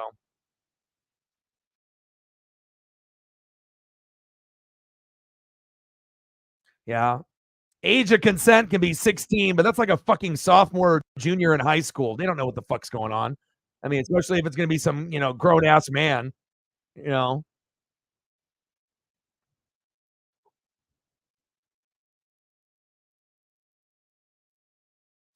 I mean, I get it. It's like you want to be able to, you know, find people that you can, feel comfortable with. But I mean, there's a reason why, you know, we have different age restrictions and whatnot. But that's not going to stop some of these people, which is sad. No, but I did not hear about that.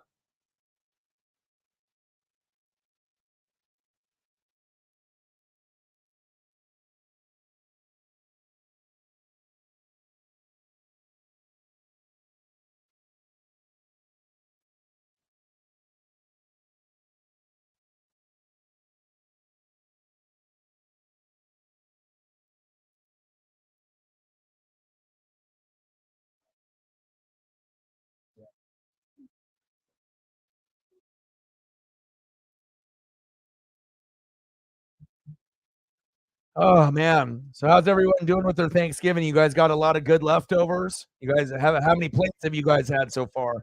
I limited myself to just two. And then I had a small piece of pumpkin pie and a small piece of apple pie, and then I left it be.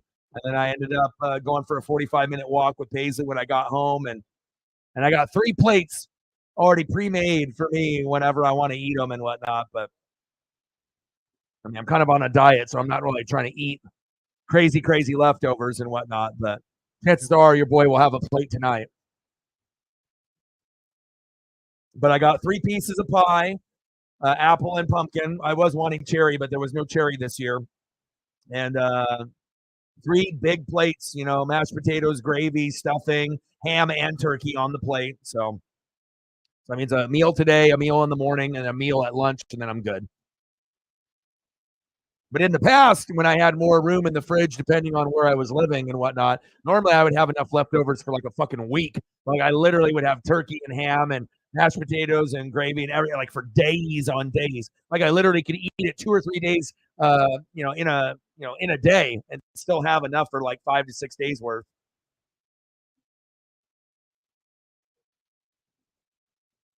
Double screwdriver dog, McCaffrey.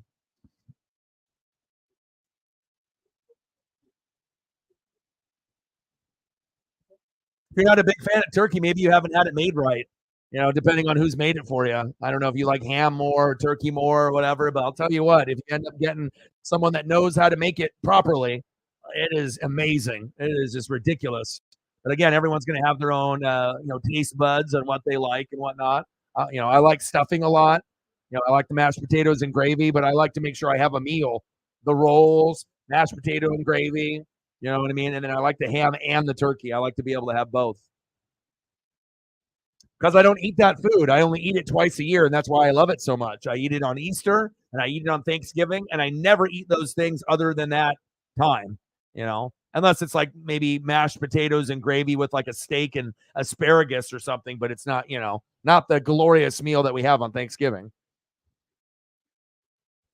He said mashed potatoes and pumpkin pie. I'm not sure if that's Thanksgiving, but he said, I'm just going to choose the one thing I like and the other thing I like and nothing else. He said mashed potatoes. It's like you sound like my stepsister. My stepsister made a plate, right? And it literally, the whole plate was mashed potatoes and gravy. And she's been like that since she was like a little kid. So there was like a piece of turkey like that big on the side, right? And then the whole thing was like a big mound of mashed potatoes and gravy. Sounds like you're in that same boat. Which there's nothing wrong with it. If you love mashed potatoes and gravy, I get it.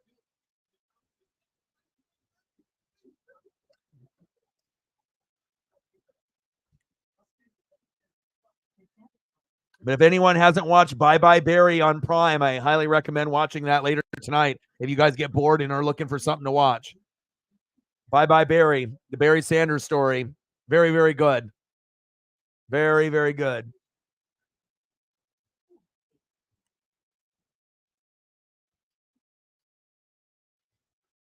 Yeah.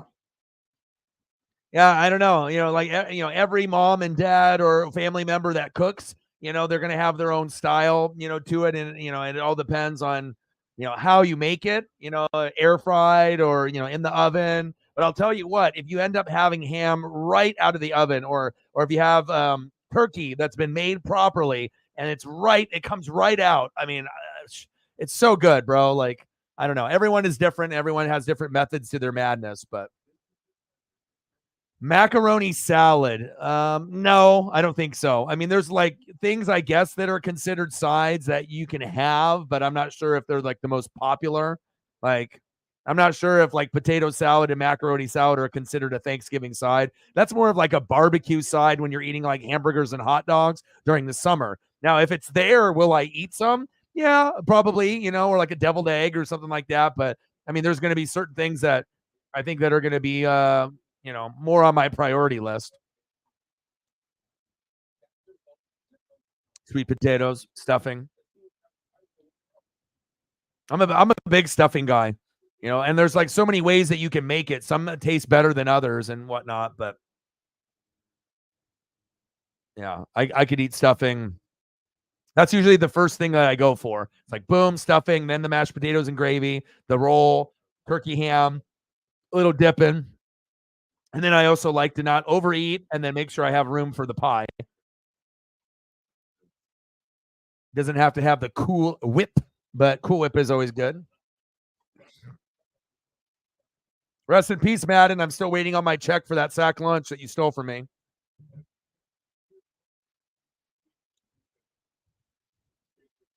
Oh, yeah. Air fryer will change your life. Or it's like those people that do the turkeys outside. You don't want to do that inside or you'll burn the house down. Oh, fumble!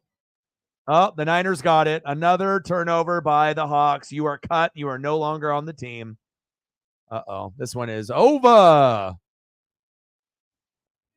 Well, Megan and all those Hawks fans on that channel are definitely getting all negative and toxic on Thanksgiving. See, that would suck. I don't know if I would want to be a part of a channel that only does one team, and then the team ends up struggling against a really good team, and then everyone's just negative. Like I don't know. Everyone's got enough negativity in their life as it is, anyways. The last thing I would want to do is hang around other people being negative or being overly negative when things are already going bad. But again, it's like if you're supposed to be a fan of a team, you would hope that you could all be on the same page. But again, not everyone is created equal. Some fans are smarter than others. Some are fucking stupid. They don't realize, what it takes to win a football game. That's tough.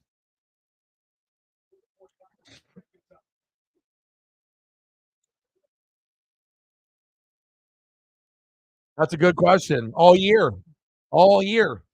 Hello? Hello? But it's still not going to deter me from working hard. We're still going to grind it out. We're going to still work hard. We're still going to have fun. And we're going to still end up, having our day, whenever that may be.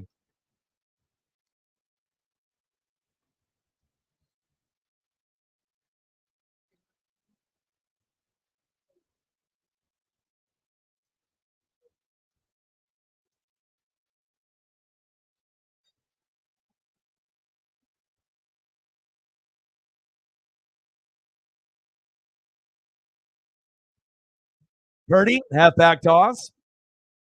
And it shows you, like, you there's elite teams, and then there's going to be teams that are good, so it's like we've seen Detroit play some good ball and Seattle play some good ball and Dallas and the Vikings and the Saints, but they are not on the same level. Even with the Niners on that 3-game skid, they are not on the same level as the Niners and the Eagles. And you could argue that the Niners and Eagles might be the two best teams in the entire NFL. Because honestly, if the Niners played the Chiefs, who would you take?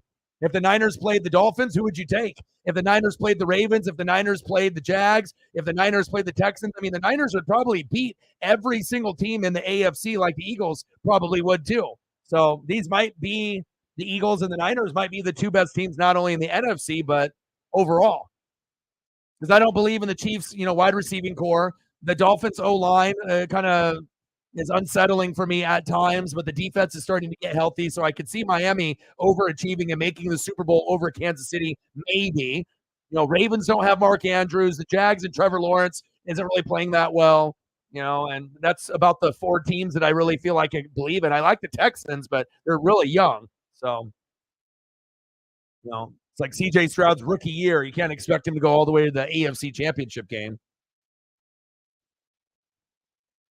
But it's whoever is going to be hot and healthy at the right time. That's what's going to end up, surprising some people. So we might think Eagles, Niners, and Chiefs and Dolphins, but we might get a surprise team, from the AFC and the NFC that's not those four teams. So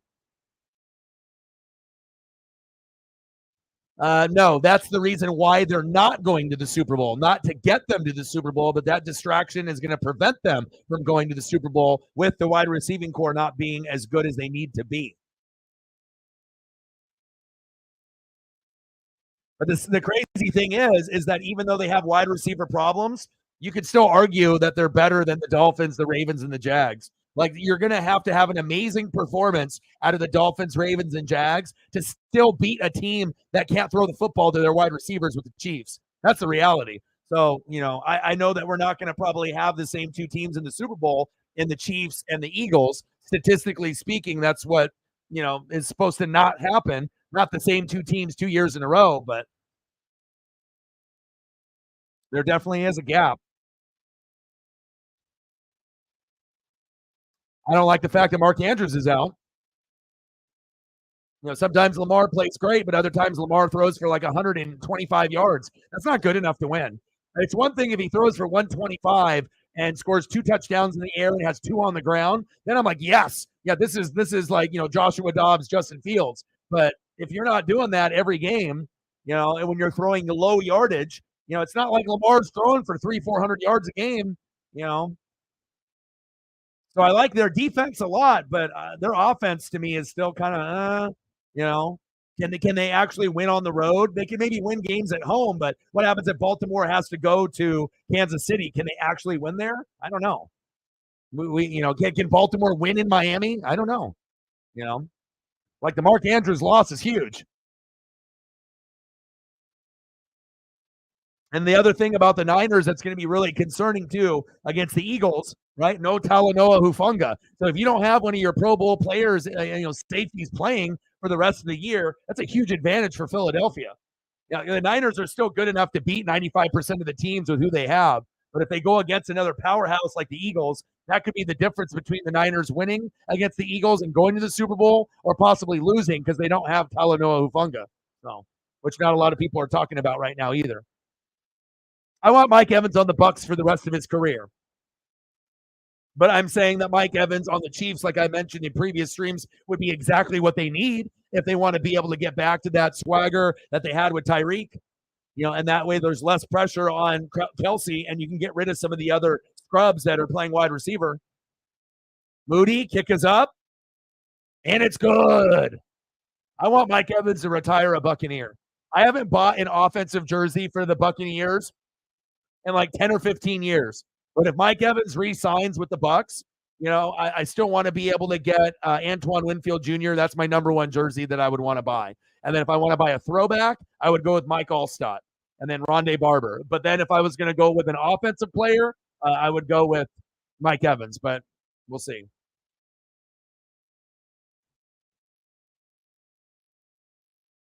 Oh, yeah. Rome Odunze or Troy Franklin. If you get both of those guys on the Chiefs, I mean, how much would they improve? Pretty dramatically. And it's like, I get it. You got Sky Moore and Kadarius Toney and Rashee Rice has, been okay, but it's like they need better players there, guys that they can actually count on. I mean, like Mahomes is the 10th rated quarterback this year. I got him in fantasy and I can't even use him. You know what I'm saying? Like, think about that. I got Patrick Mahomes in fantasy and I have to use Sam Howell and Joshua Dobbs over Patrick Mahomes. That should tell you something right there that Mahomes is not playing good this year. And it's not just necessarily Patrick Mahomes, it's the receivers and the drops. Mahomes is actually getting the ball most of the time in the right area. Some throws have been bad, some have been overthrown and underthrown, but most of the problems is not Mahomes, it's the receivers making Mahomes look bad. They have the most drops in the NFL. So Matt Payton on the Chiefs. No, I need Matt Payton at Oregon because we might actually win the Natty this year. Top 10 offense, top 10 defense. All right, we beat Oregon State. Then we play Washington. We hopefully beat them. Right. Then we end up going to the playoff.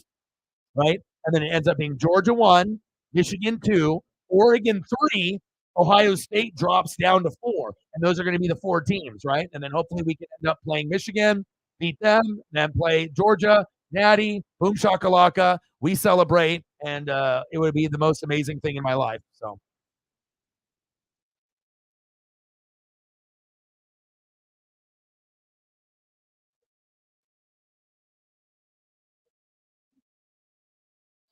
let's go.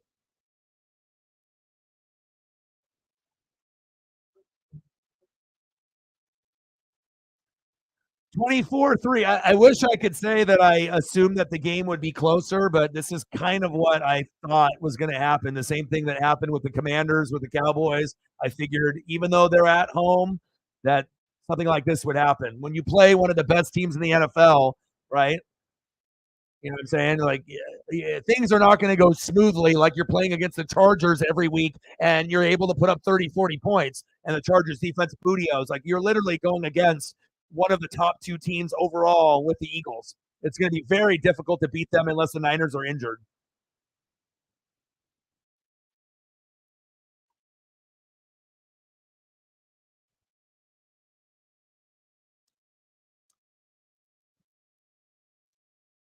Field goal, punt, interception, punt, punt, and you spend $1,000 on Thanksgiving instead of spending time with family to be at the game to watch your team lose by 3 touchdowns. And it's the first half. That's tough.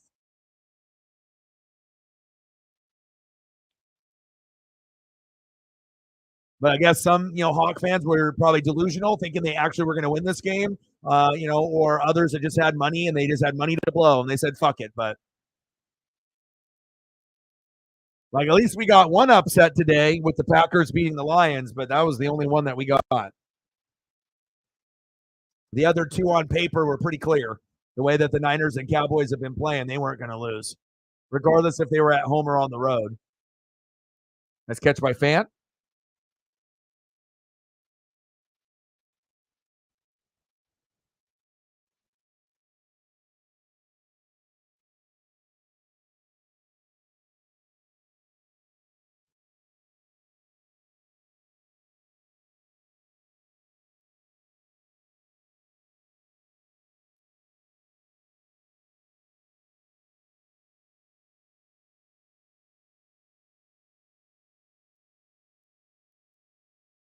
Gino, there we go. Nice job, Lockett.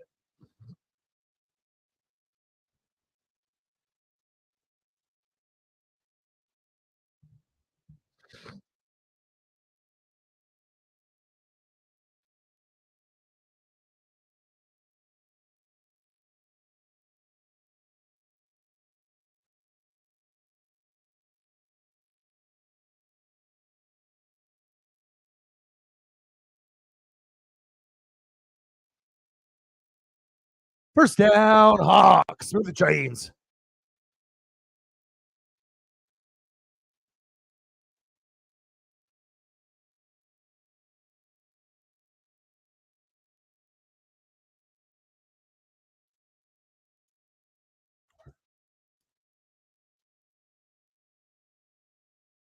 John in the building. What's good? Happy Thanksgiving, bro.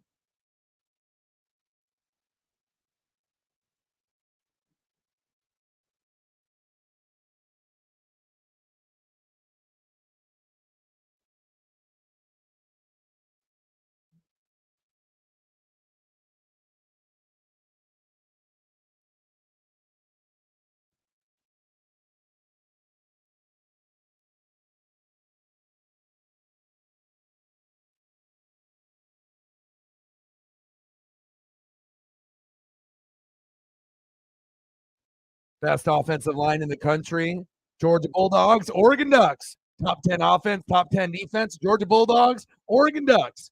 In the Natty, Georgia Bulldogs, Oregon Ducks.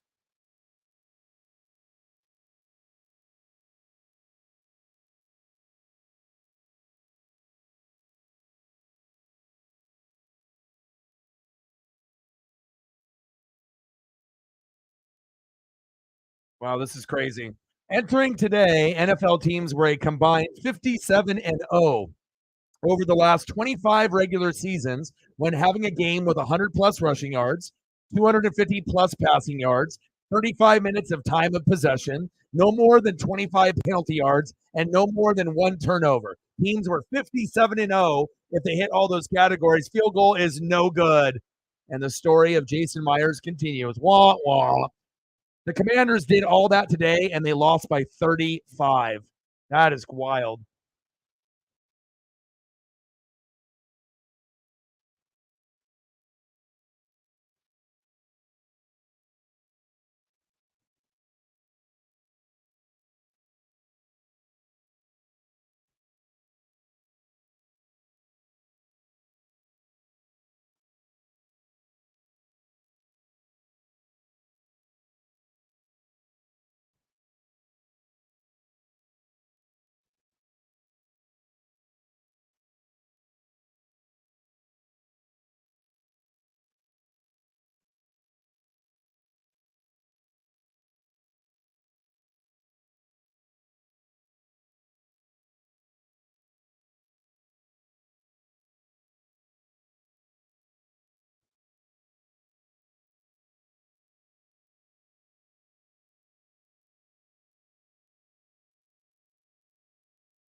Oh boy, body slammed his ass. Thought it was fucking the WWE pay per view.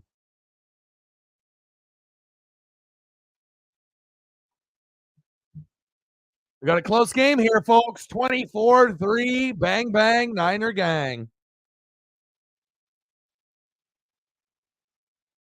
All right, let me know what you guys want to do for photos. And I got you. Happy Thanksgiving.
get you some photos.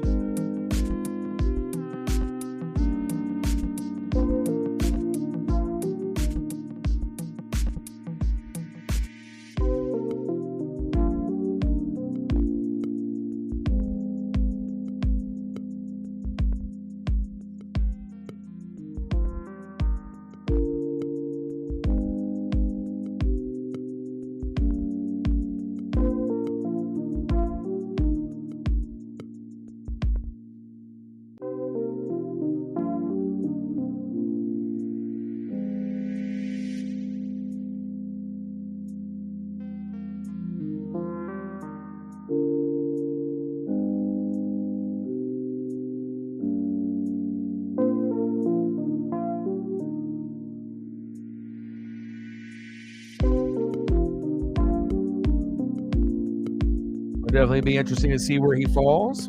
Sounds like there's 3 or 4 teams that supposedly have interest.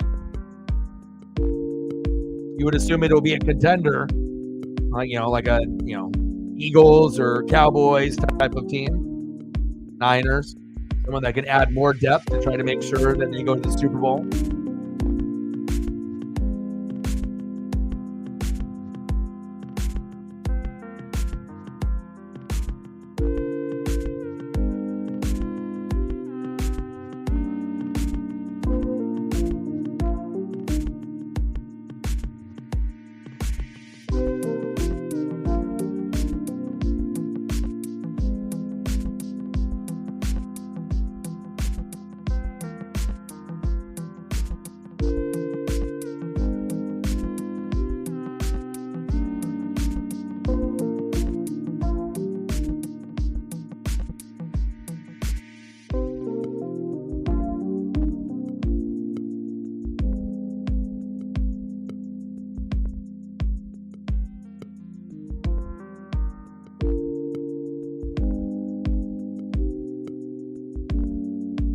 Looks like they benched Tariq Woolen for not tackling. We'll see if he ends up playing in the second half.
I'm going to go check up on Paisley here, and then we'll get into the second half, and hopefully Seattle can do something.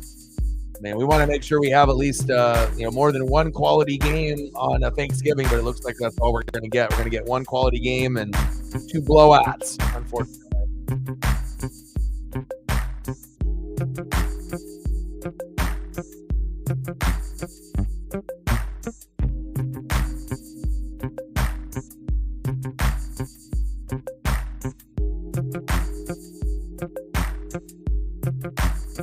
Yeah, it's a lot better than the NBA, so it'll never get to that point. All right, give me a couple minutes.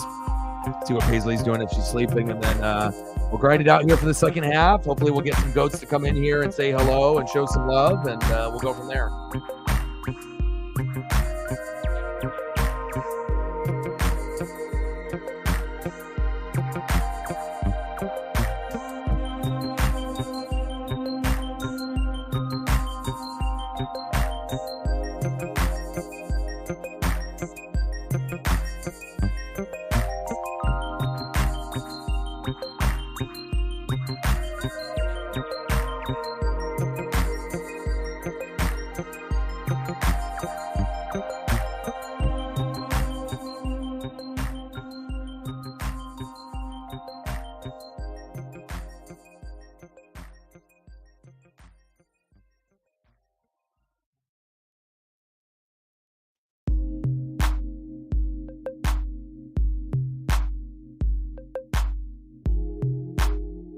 All right, give me a minute.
right, let's get this goddamn game going. Boys got more food to eat and more walks to take.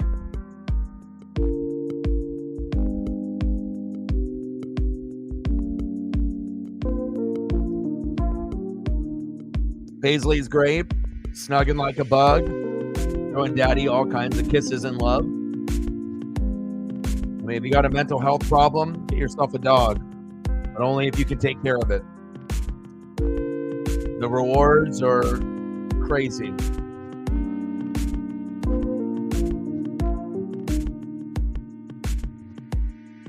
$24-3. Well, luckily, I don't have any Hawks in my fantasy team.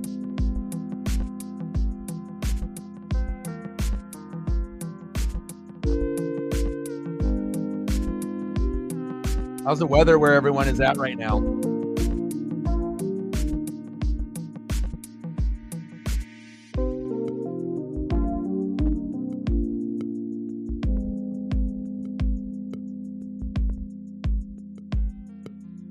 Yeah, my dad's still rehabbing with the knee surgery and whatnot, so it's going to take a little while for him to get better, but he's in good spirits. It was good to be able to hang out with him.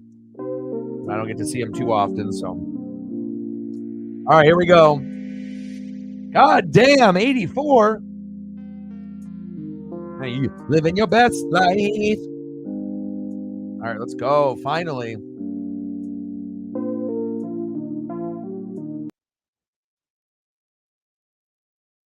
All right, Seattle. If you get a touchdown in the game, you win. That's the stipulation. One touchdown. You get one touchdown, you win the game.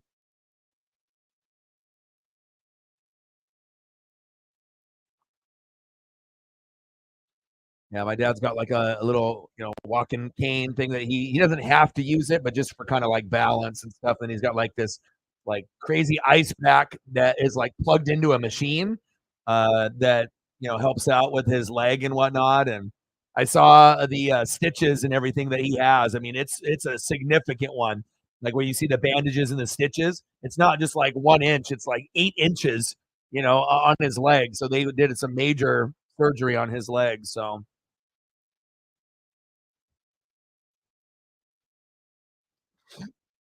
Goats, where are you?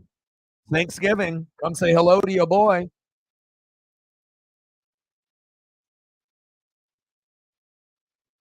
There we go. First down, Hawks. Move the chains. Yeah, he'll be fine. He's a tough guy. Yeah, but he was smart enough with the pain tolerance not to drive to try to swoop me. I was like, normally my dad is gonna, be kind of stubborn about things, but you got to know your body. And when you've had a major, surgery like that, it just wouldn't make sense. So I know he'll be okay, but it'll take some time for him to recoup. So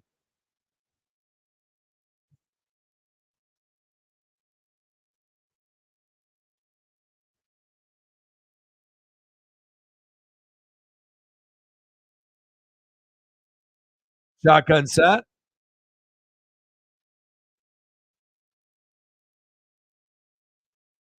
First down, Hawks.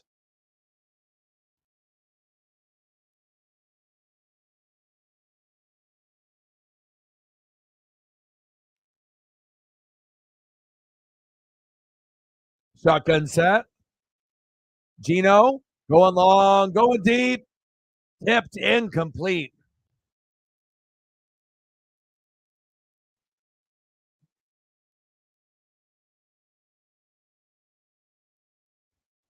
Wow, what a tip by Ward.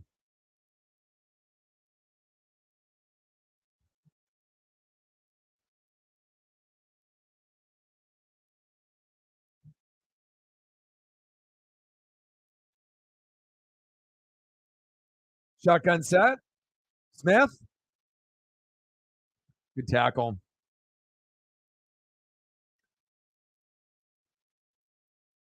Bobo.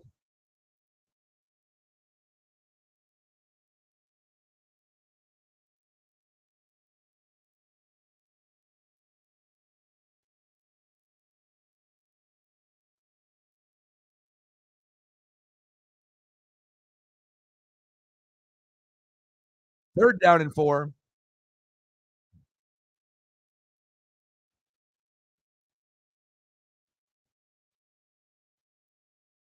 Shotgun set. Gino steps up in the pocket. It's 12 noon. You know what time it is? Time for a sack lunch. Yum, yum, yum, yum, yum, yum, yum. Bosa, baby.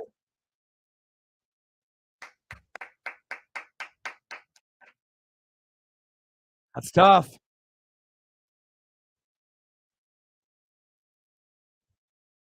Look how low Bosa is, too.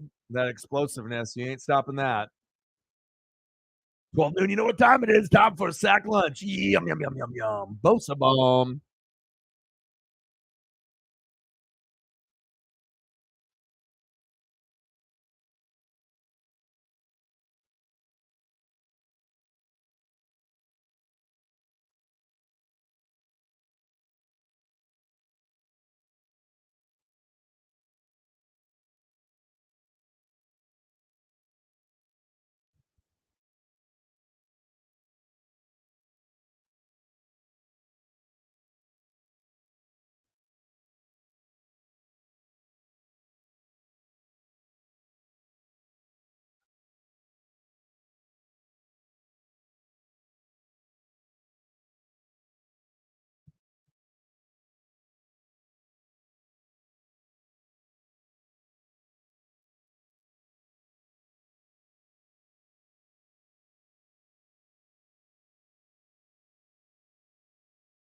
Good special teams by the Hawks there to pin them in within the 5-yard line and in.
"24-3, bang, bang, Niner gang."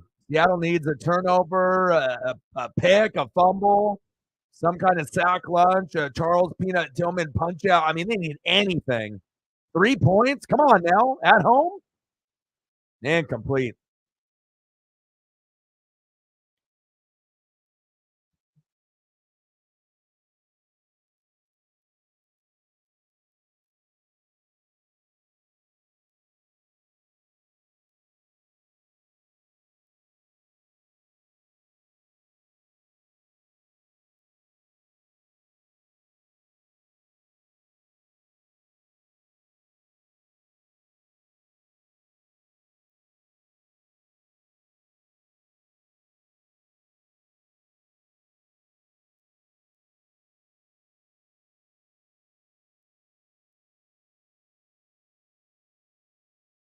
Purdy, tipped. There it is, intercepted. The 10, the 5, touchdown, Hawks. ESP. How you like them apples?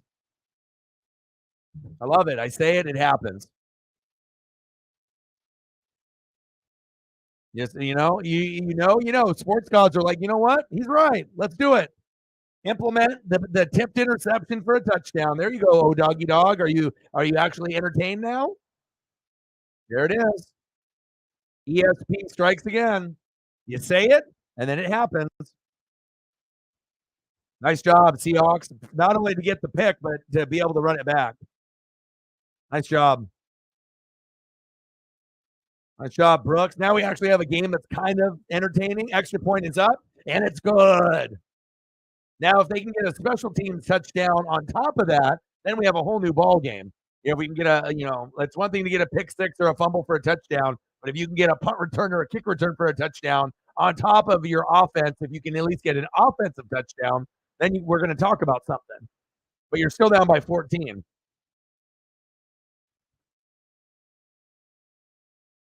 Good for them. I mean, the game was getting a little tough to watch, so at least they got that. So good for them.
Now, if they can just get a touchdown offensively and then another big play, you would assume the Niners are going to continue to keep scoring. But if you can end up gaining a little bit of momentum here, chances are it's still going to be a loss, but it might end up getting a lot closer than people think.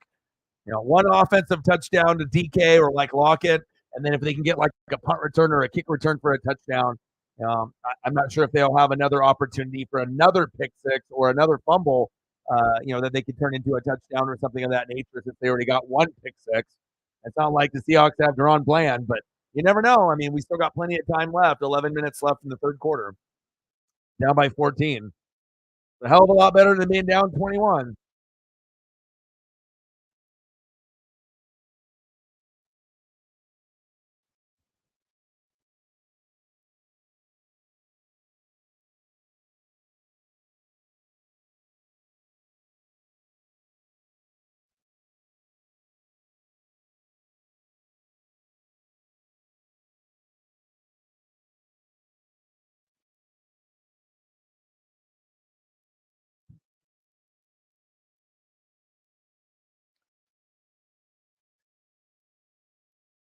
Since 2002, fourth largest difference in the NFL. Home winning percentage 678, away 478.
Purdy,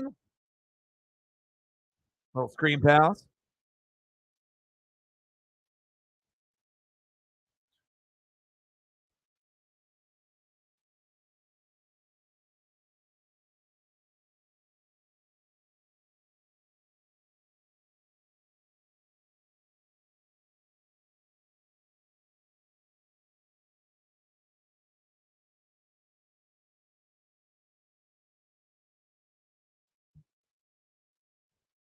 All right, second down and 13. Let's see if the Hawks can get a little bit of that Uncle Mo and that momentum, and they can feed off that pick six. Little ESP. We got one ESP in this game so far. How many can we get? There might be another ESP moment before the game ends. We're usually good for a couple a game. Sometimes it's just situational football. Sometimes it just depends on where they're at on the field.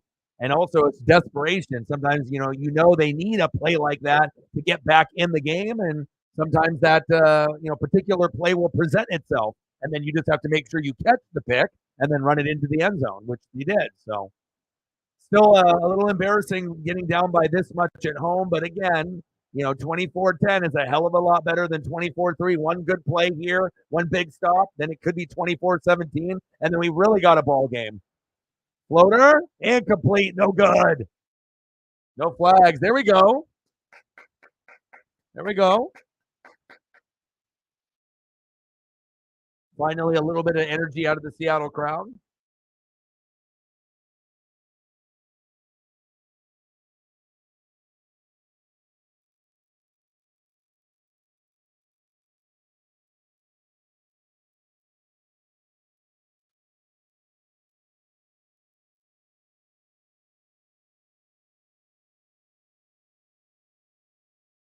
Niners with the punt.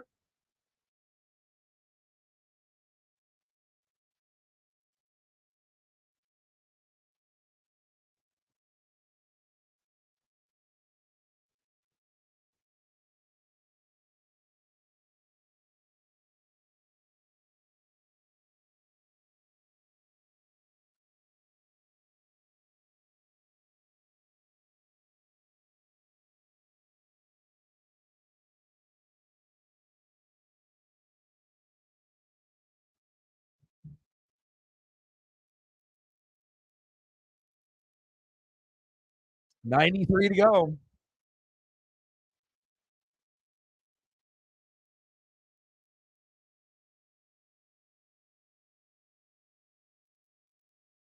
He's like, how the fuck did I throw that? That's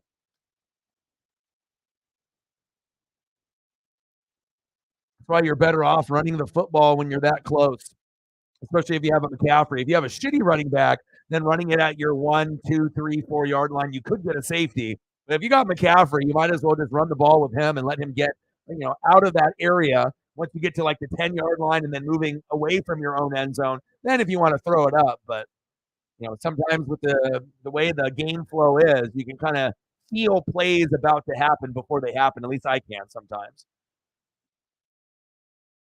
unless the sports gods are just hanging on every word.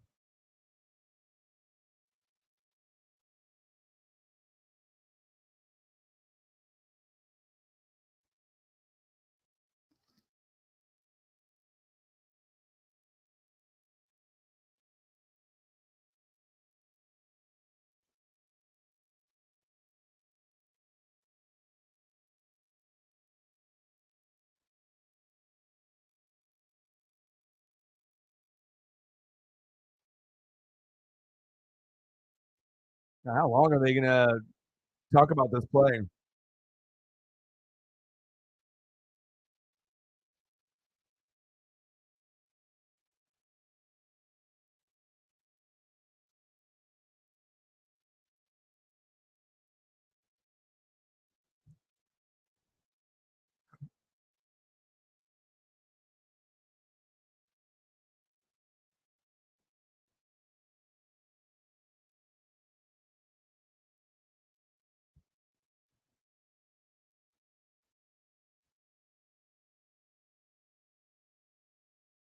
Come on, hurry up.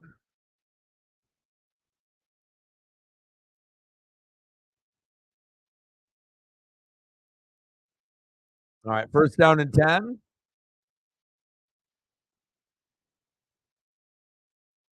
Handoff on first down, gain of about 1 or 2.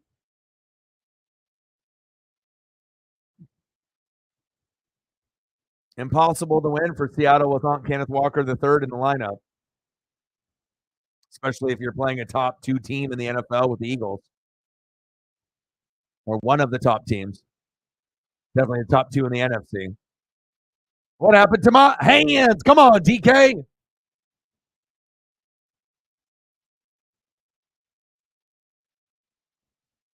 Bro, catch the football. Not helping your quarterback out one bit right there. Catch the ball first and then anticipate the hit. 3 receptions out of 9 targets. God damn, that's terrible. Can't run, can't throw. And then they had to get their only touchdown on defense. Come on, Seattle. Shotgun set. Geno, pressure on the edge. Geno going deep. Oh, one-handed grab.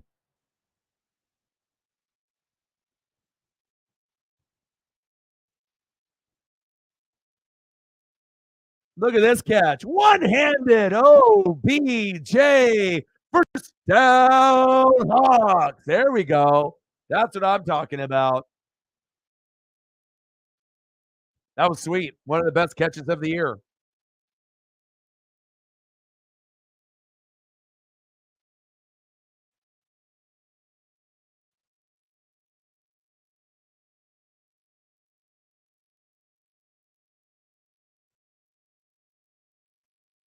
Chris Collinsworth, you're an idiot. Shut the fuck up. Nice job, JSN.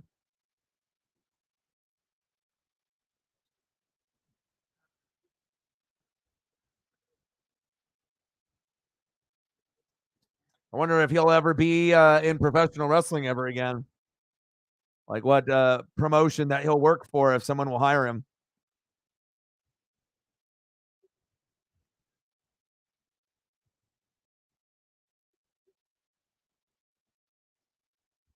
Nice for the Seattle offense to finally wake up. That was a hell of a catch.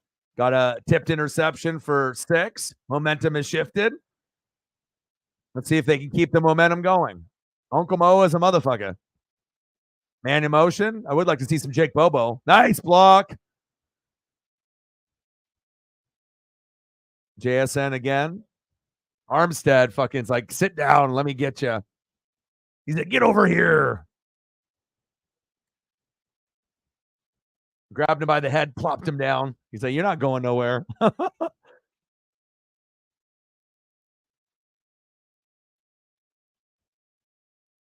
Oh, baby. It's 12 noon. You know what time it is? Time for a sack lunch. Yum, yum, yum, yum, yum, yum.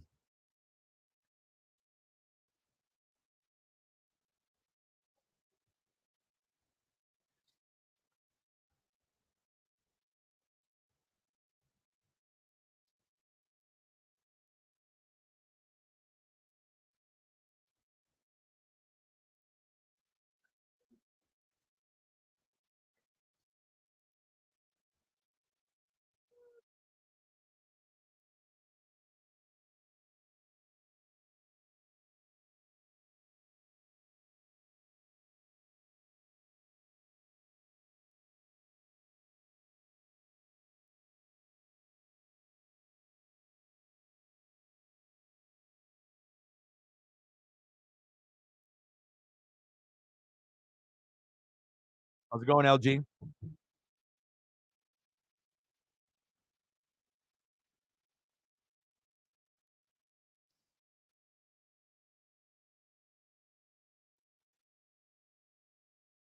That was nice. All right, second down and 3. And then obviously they don't really trust Jason Myers, so they want to make sure they get as close as possible if they have to go for a field goal. Nice job, Charbonnet. First down, Hawks.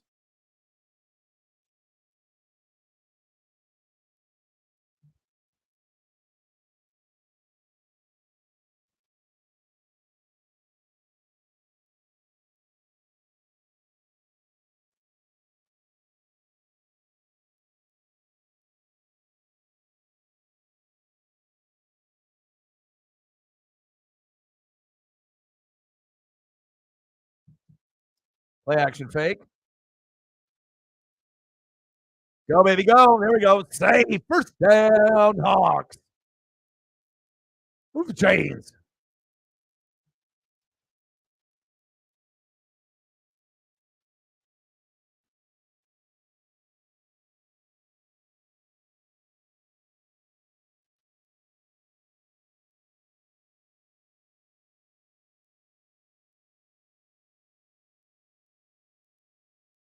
Nice. Nice run by Charbonnet.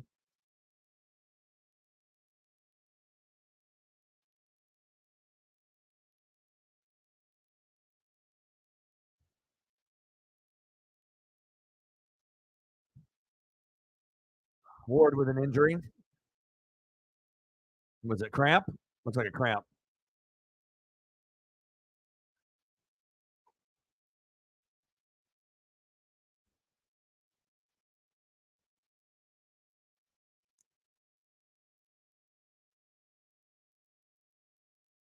I'm going to go use the restroom here real quick while I got a minute.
All right, first down and 10 in the red zone. Let's see if Seattle can actually punch it in for 6 or if they'll shoot themselves in the foot and fuck it up again. Hopefully they can end up getting in the end zone. Shotgun set. Gino scrambling. Run. There we go. First down, Hawks. Good decision there. Move the chains.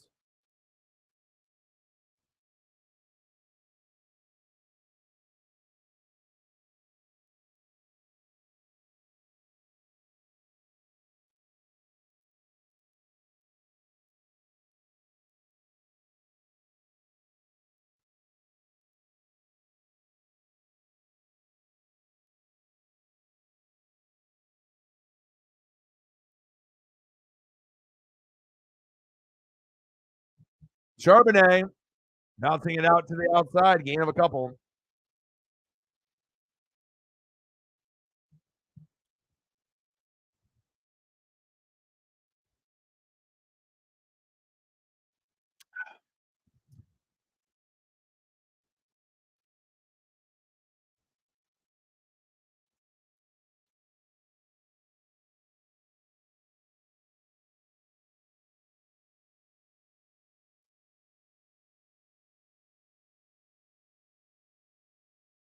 Second and goal. Shotgun set. Gino. Laser. Tipped. Incomplete. Intended receiver, JSN. They're like, come on, man. We're at home. You're supposed to give us a call. That's what Gino's saying.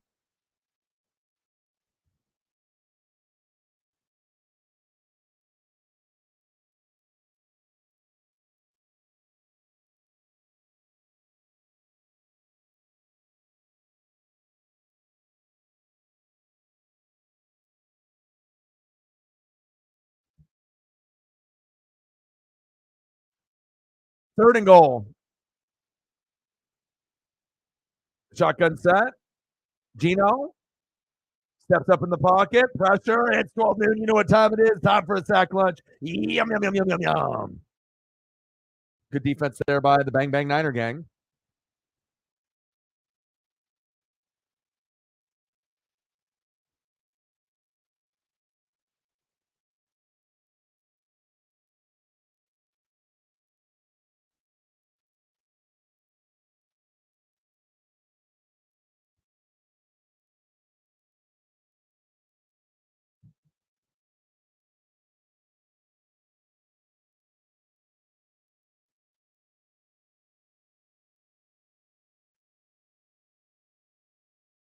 Kick is up, and it's good.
(24-13), chipping away. And now can you just, prevent the Niners from getting any more points the rest of the game?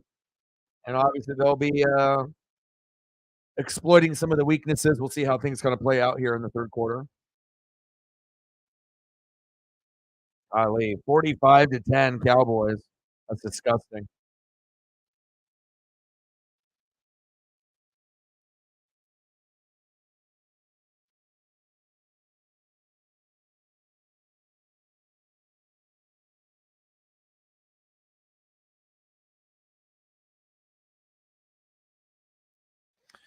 Oregon State, baby.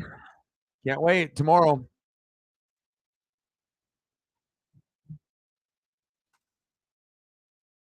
Yeah, not going to happen, though.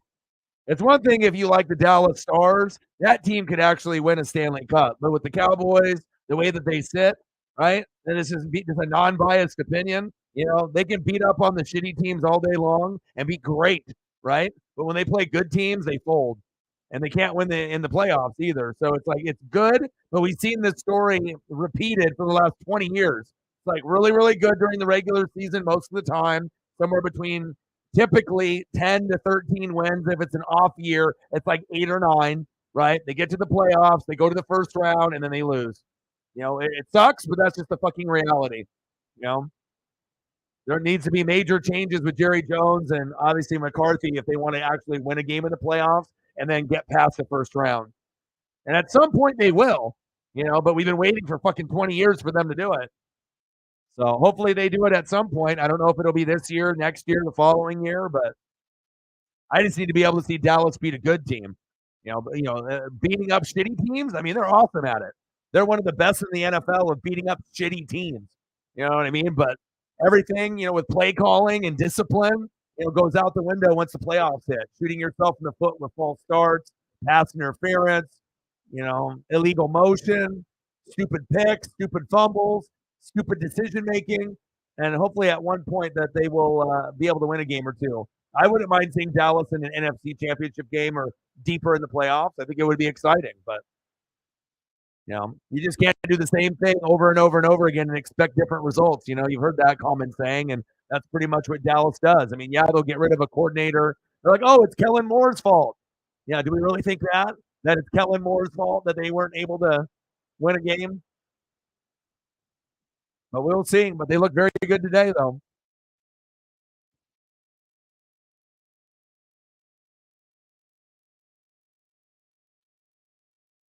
Yeah, there's no guarantee that they get past the wild card round. You, as a Dallas fan, are hoping that, but when's the last time they did?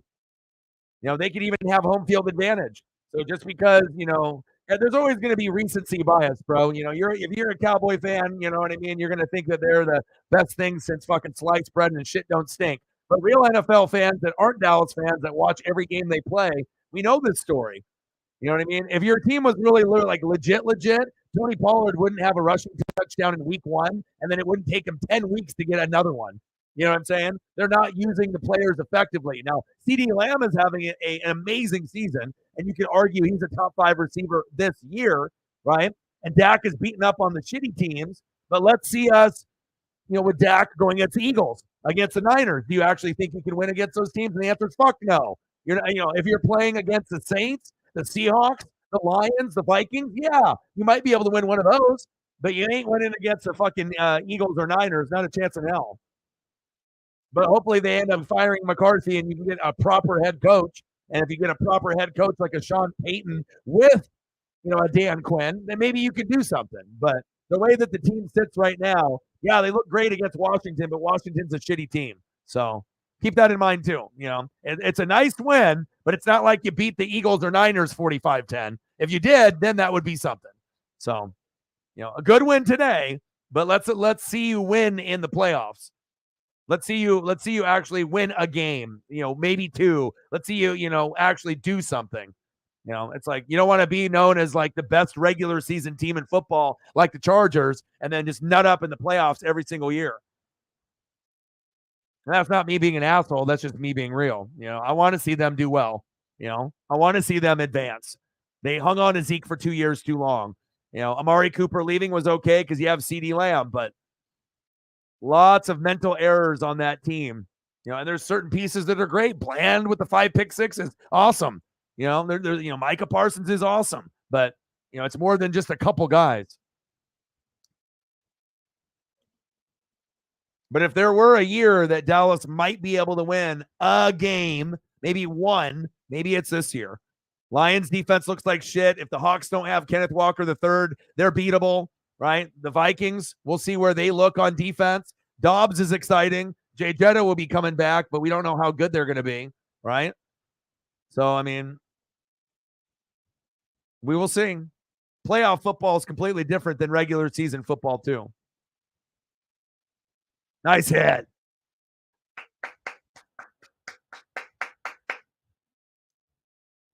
Yeah, I think you need to move on from Dak. But, of course, some people are just extremely loyal by default. But if you get rid of the head coach, you get rid of Dak, you get somebody better, right? You keep building the offensive line like you had it when Zeke was a rookie, when you had 3 Pro Bowl Hall of Fame linemen. You have that. You keep plugging in defensive pieces. Then we're talking. But like I said, it's just for right now, it's just kind of like a shiny piece of jewelry. You know what I mean? But it's like when it ends up getting to the playoffs, I mean, what kind of piece of jewelry are we looking at that point? Is it still shiny? Or is the grill missing a couple teeth? I need to be able to see them prove it. So, but I'm not a hater towards the Cowboys or the Patriots or any of the, teams that typically get hated on. It's just, you have to know the reality, and I get it. There's passionate fans, but you just can't, keep repeating the same things every year and expect all of a sudden you're magically going to end up being a Super Bowl champ. Like, there's a reason why the best teams in the NFL stay at the top. It's based off having a good owner, having a good GM and making good decisions, having a good head coach, having a good offensive and defensive coordinator, having that all trickle down to the players. And I don't know what Jerry's got with McCarthy, what kind of loyalty that they got, but it's just so odd to have arguably one of the worst coaches in the NFL coaching the Cowboys. It's like, okay, you're going to keep your job as long as they keep winning 9, 10, 11, 12, 13 games. But at some point, when you keep losing, don't you think you may want to change to see if you can go from 9, 10, 11 wins to maybe 10, 11, 12, 13, 14 wins, and then pair Dan Quinn up with someone that actually is worth a damn? One day the Cowboys will win a playoff game. Shit, one day they may actually go to the NFC Championship game. I think that would be sweet, but it's hard for me to visualize it with McCarthy there. And Dak can be amazing all year round, but as we know, when he plays a good defense in the playoffs, his decision making is not good. So hopefully he'll either be able to finally figure it out, or they're going to have to replace him.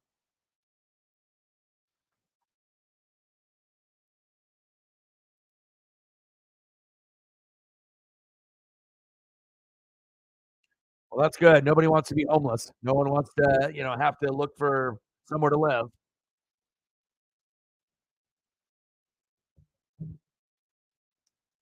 Sometimes you just got to figure shit out. Apologize, even if you feel you're not all completely wrong, or maybe you are, maybe you're not. But sometimes things need to happen to be able to, make things better. Living in a car, not good. Living at a shelter, not good. Living at a friend's house, not good, especially if they don't really want you there. So, David Goldstein in the building. Fly, Eagles, fly. What's good? 24-13 Niners. Happy Thanksgiving. Eagles, Sixers, Phillies. My boy. How are you? Well, the game got interesting. You got a one-handed grab that'll be on a Sports Center top 10 for the next 3 days. Very OBJ-like, very nice. Got a tipped interception to give them some momentum, right? Momentum has shifted. The crowd is affecting San Francisco. But when things get tight like this, right, just like in basketball, when momentum starts shifting, what are you supposed to do? If you played sports or you know anything about sports, this is what you do, right? When you're playing in middle school, junior high, high school, Pop Warner, basketball or football, but when momentum shifts and you've been dominating the whole game, and then all of a sudden you can feel the momentum slipping out of your hands, but you have a choice to make. What do you do? And the answer is you go to your best player every single fucking time. That means CMC, CMC, CMC, even if it's 4 straight times in a row. Run, screen pass, whatever the fuck you need to do. And then that'll open shit up. You got to be able to get the ball to your best guy. You don't want to be fucking around like little shitty pass here to Ayuk, a little overthrown to Debo. Oh, let's go to Kittle now. Sometimes you got to be able to get momentum back or stop the bleeding. And going to McCaffrey would definitely, be able to stop the momentum, and then they'd be able to go to the other guys for possibly a big play. Like we haven't seen George Kittle yet. So it's like you kind of feel like George Kittle, could end up putting a nail in the coffin with a touchdown or end up making a big play, nice yards, a little yak. But at some point you have to look, okay, who have they gotten the ball to in the game, right? Who is someone that is going to get the ball, or maybe that you would assume. So I would assume George Kittle will have an opportunity at some point before this game is over. Not sure if it's going to be a touchdown, but I know if I was the offensive coordinator and I haven't been given the ball, I would want to give him the ball. And, no one wants to be one of the top 3 tight ends and being ignored, right? Like your boy being ignored consistently every day in the streams, huh?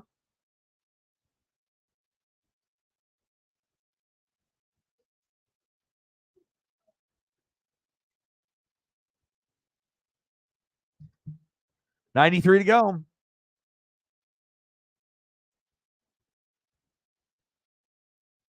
Charbonnet, first down, Hawks.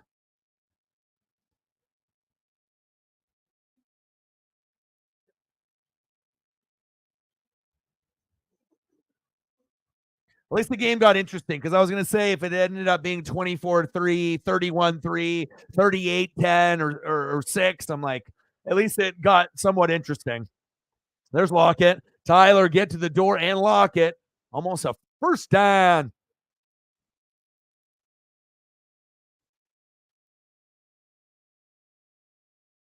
Oh, illegal shift. Charbonnet, what are you doing? 7, is that good? 13:45 left in the fourth quarter. 24-13, bang, bang, Niner gang. Charbonnet's like, why am I even in the game? It should be Kenneth Walker the third.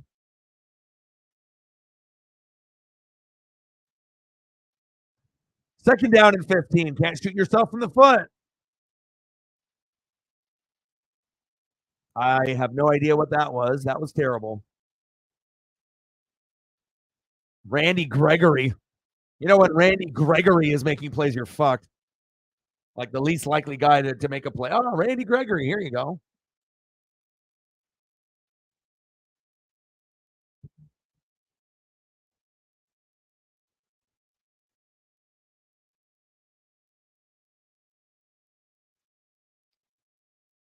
Two sacks, 4 tackles for loss, 6 QB hits for Randy Gregory.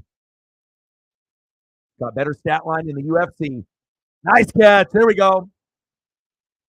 About half the yardage there for Tyler Lockett. Flag on the play, probably holding. Let's see what happens here. Who's it on? Seahawks started to move forward like it's on the Niners.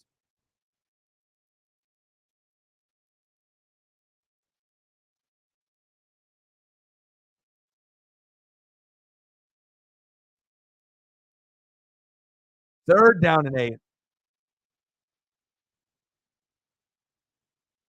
Go to someone you trust.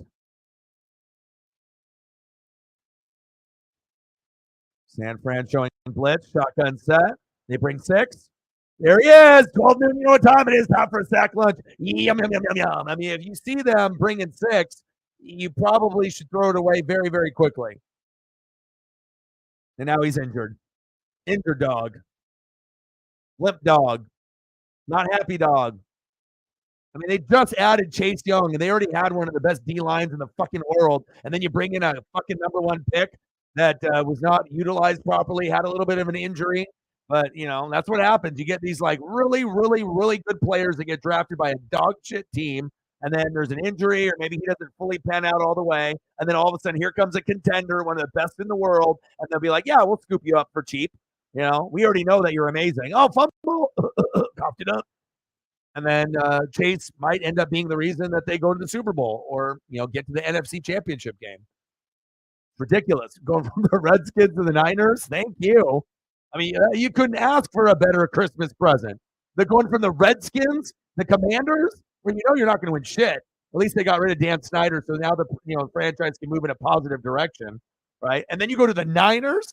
Like that's got to be like one of the top 3 destinations: Philly, Niners, maybe Kansas City. You know, you're like, oh, this is your new teammate. Oh shit, okay, he's kind of good.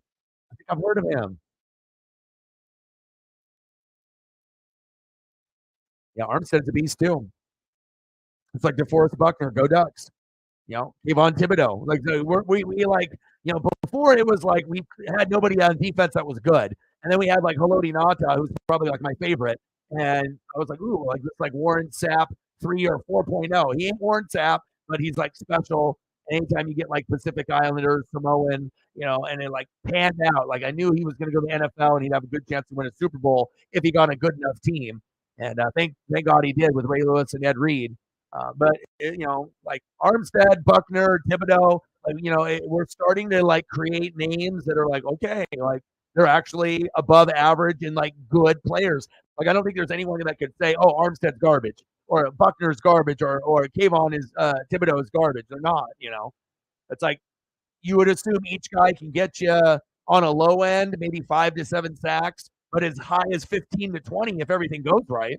So I would say that's pretty damn good upside. You know, 5 to 7 might be a bad year, but you have potential to get 15 to 20. I mean, not many guys can say that. So,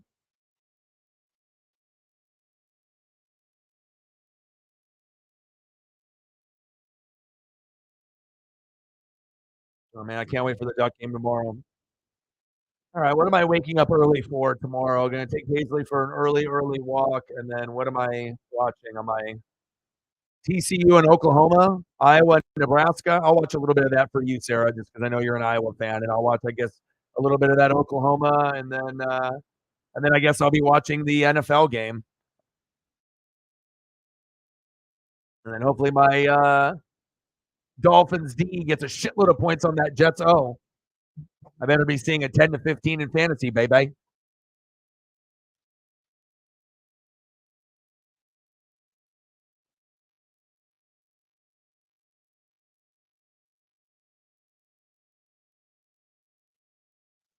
All right.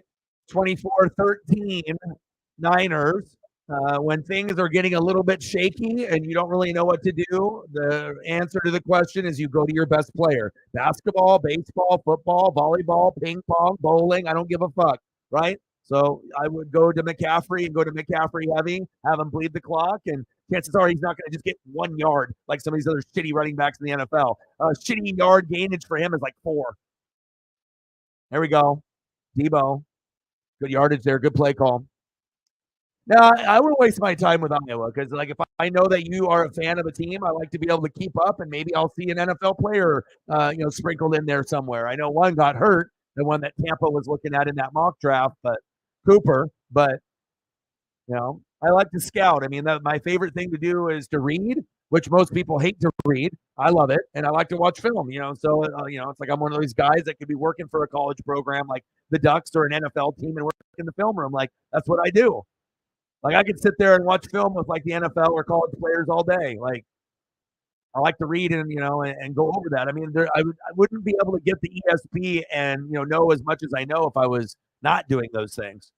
It'd be impossible. There's way too many players and way too many teams, especially if you're doing college football and NFL, like heavy during the season. That's a lot of fucking work.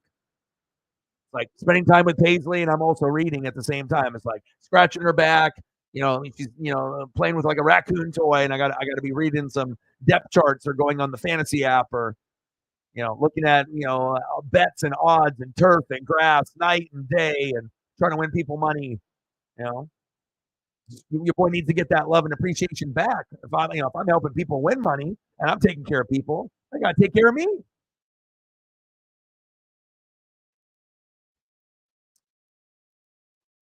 Elijah Mitchell in there.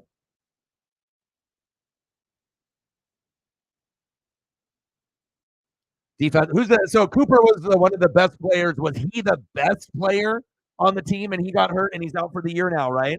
But was he the best player? He was the best player on Iowa this year, wasn't he? So we had like Laporta last year, and obviously I listened. We did the due diligence, we did the research. We thought, what, Laporta could be top 5 tight end as a rookie. Everyone thought that would be crazy at the beginning of the year, but we were like, you know what, it could happen with that Detroit offense, and it did. And fuck, if I did not take the time to watch his games and listen and try to go back and forth, I mean, maybe someone like Reflect has Sam Laporta right now, and I'm fucked with no Mark Andrews. But now I got Laporta and Taysom Hill, so that's 3 top 10 tight ends. I'm probably not going to get to use Mark Andrews the rest of this season, but at least I got a guy that most people would be dreaming of to have, unless they have Kelsey or Kittle or Hawkinson. I would say that's pretty fair. Because Laporta might not put up stats like some of those guys, like Kelsey and Kittle and Hawkinson specifically, normally number 2 behind Kelsey, but I would say Kittle and Laporta's numbers would be pretty similar. Sometimes they're going to blow up. Sometimes they're going to be bad. Sometimes you're going to get 6 to 7 points in fantasy. Other times you'll get 19, and you just have to be patient and pray that they fucking go to your guy. And then not only do they go to him and he catches the goddamn ball in the red zone, all right, to get that tutty, to get that 2-point conversion. So, Mike Shanahan. Grandpa dog. That's another reason why I love Kyle as much as I do, and he's my favorite coach because his dad is one of the most brilliant coaches on planet Earth. So it's like you got one guy teaching all the secrets to the son. Like he's got knowledge for like 2 or 3 people. He's got an advantage. That's why he's such a fucking good play caller. Oh, baby, are you? Touchdown, Niners.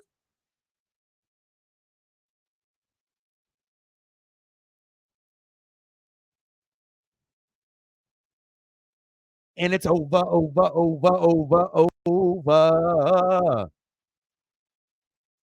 And just like that, bang, bang, Niner gang. I mean, Ayuk, no one who knew Ayuk was, Debo, It's like he essentially Kyle Shanahan made superstars out of guys that not are traditional superstar kind of guys.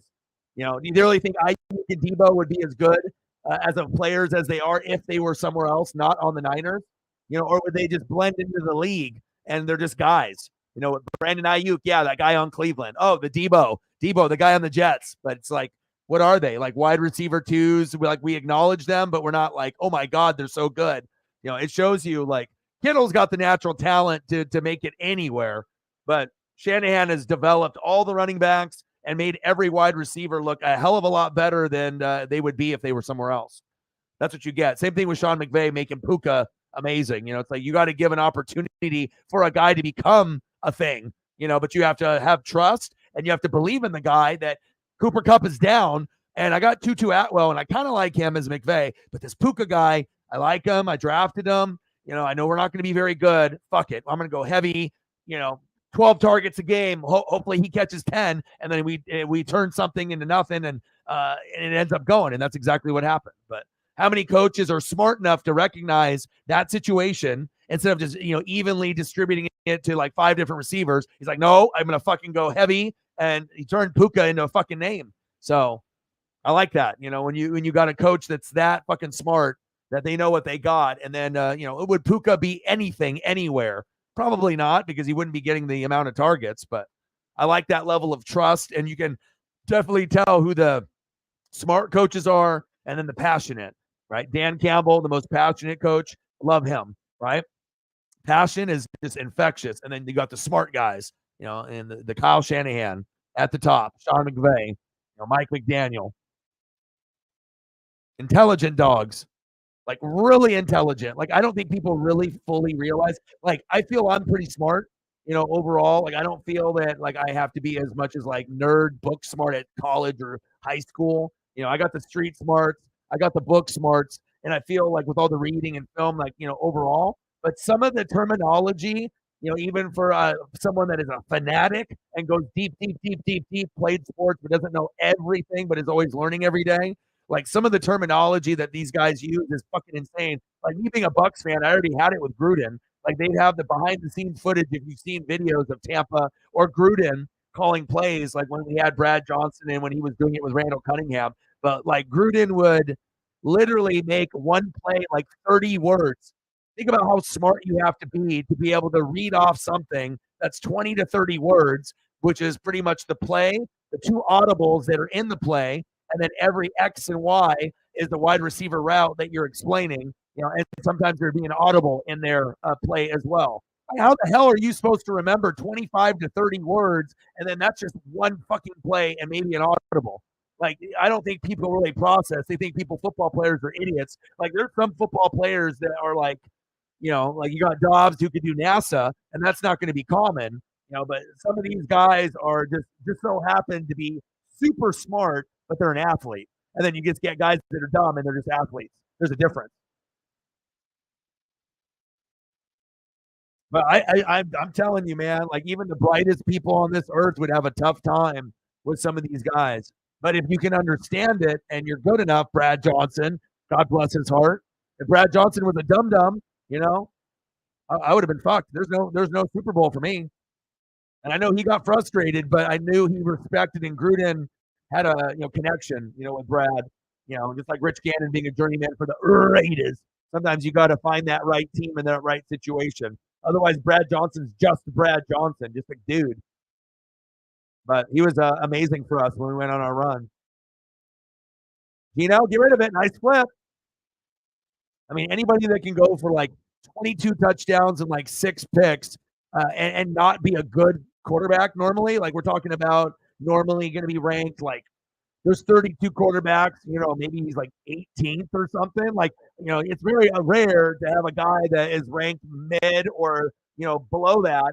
12 noon, you know what time it is? Time for a sack lunch, right? To be able to overachieve and turn himself into a top 10 quarterback for that 1 year. Not a sack of lunch.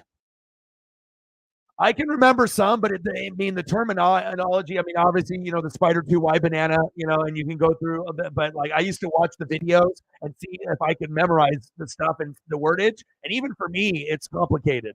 because it's not the amount of plays that they do; it's that how much verbiage is in each play, and like it would be a hard thing to memorize and an insane thing to remember. First down, Hawks. But he was one of my favorites, and that's why I like Chip Kelly too. Like Chip Kelly, John Gruden, Shanahan, McVay. Like sometimes the play calling is very, very deep. So if you're a moron, you're not going to get it. And that's why you wonder like where sometimes these quarterbacks have certain coaches, and we've seen them in college. And you're like, damn, this guy's fucking good, right? But they just can't do it in the NFL. Sometimes they don't know how to read. Like they can't go through the progressions, the play calls. Their brain doesn't work fast enough to go through the play, the audible, the confidence, and then to be able to go through your reads, and then hopefully that the O line blocks long enough. And some of them are just dumb. So then the dumb ones get cut or the dumb ones get benched. And the smart guys, they take advantage. Like you could have a guy that's a smart guy, but he's not as good of an athlete. But if his completion percentage is closer, to the other guy, and maybe it's a little bit of a drop off, but the guy can pick it up, then they're going to give a guy like that a shot. It's not all about athleticism anymore. Yeah, they want a guy that can scramble, and do both run and throw, right? But those gimmick guys usually get hurt. You got to primarily stay in the pocket and then run only if needed.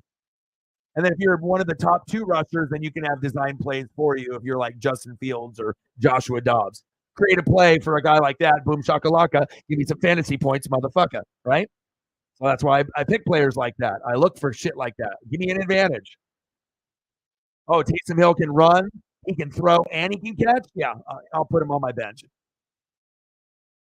mean, sometimes Taysom Hill's dog shit, but in fantasy, he can hit you 12 to 20 out of nowhere. That could be a difference in winning a championship.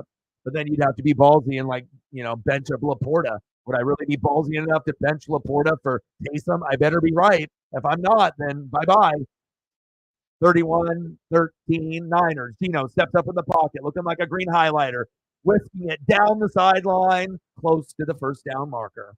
And, I know some people don't like these Hawks jerseys. They're too bright, but there's definitely an Oregon influence with the Seahawks, Nike, and I like their swagger and the different types of unis. It's not as swaggy as Oregon, but I actually like these unis. I know some people think they're absolutely terrible and horrendous. I know for Megan it gives her a migraine, but I kind of like them. They remind me of ducks. I like the swag. Oh! A little tip drill. What happened to my hands?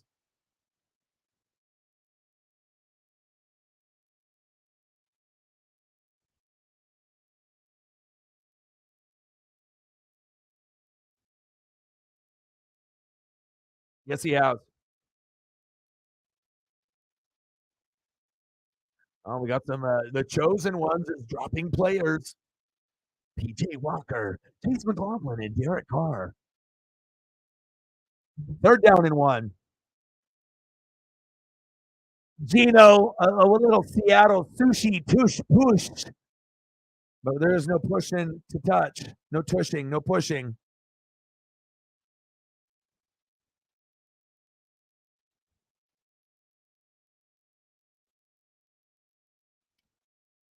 But then people wonder, Matt, like, with Chip and some of these guys, if you are really smart, and you can implement your intelligence, with play calling, like you literally are, leaps and bounds, especially if you got a defensive coordinator who's a fucking dummy, that doesn't really know what they're doing. You're super intelligent and you have all, you can exploit all the weaknesses and they're barely hanging by a string, and then you wonder how some of these guys are just so good. And then if you go against a guy that's really smart and has got a really good defense, you just got to pray that your game planning is better than his. You're both fucking geniuses. All right, I'm going to be better than you fucking this week, but there's not very many of those in the NFL, and I always look for the smart ones. Like those are the ones I'm going for. And then after that, it'll be like consistency, attitude. If I like their swag or their history. Like Mike Tomlin to me is money. I think he's a top 5 coach. I would take him on Tampa if we had an option to. He got fired. My number 1 choice would be him. He's got Tampa Bay ties. He's coached there prior to getting this job at Pittsburgh, and it would be a good thing for our squad. I think it would be a breath of fresh air for him, and I think he could bring his new winning ways to Tampa. Mike Tomlin in Tampa would be awesome. I'm not really trying to talk that into the universe, but in a couple of years, if that fucking happens, you'll be like, oh shit. But I like him. if I had my number one choice, I would go Kyle Shanahan, number one, then probably McVay, number two, and then I like Mike McDaniel. But I like Dan Campbell, for the passion, and then the Tomlin for the consistency and his attitude. So each guy is different for me. When I look at the top coaches, my top coaches aren't going to be like some of the others. Yeah, I know there's Belichick and Andy Reid, and I'm not including them, but it's just like, and plus I don't know with Belichick at this point, I just feel he's like kind of collecting a paycheck, and he's just trying to collect enough wins to be like number one.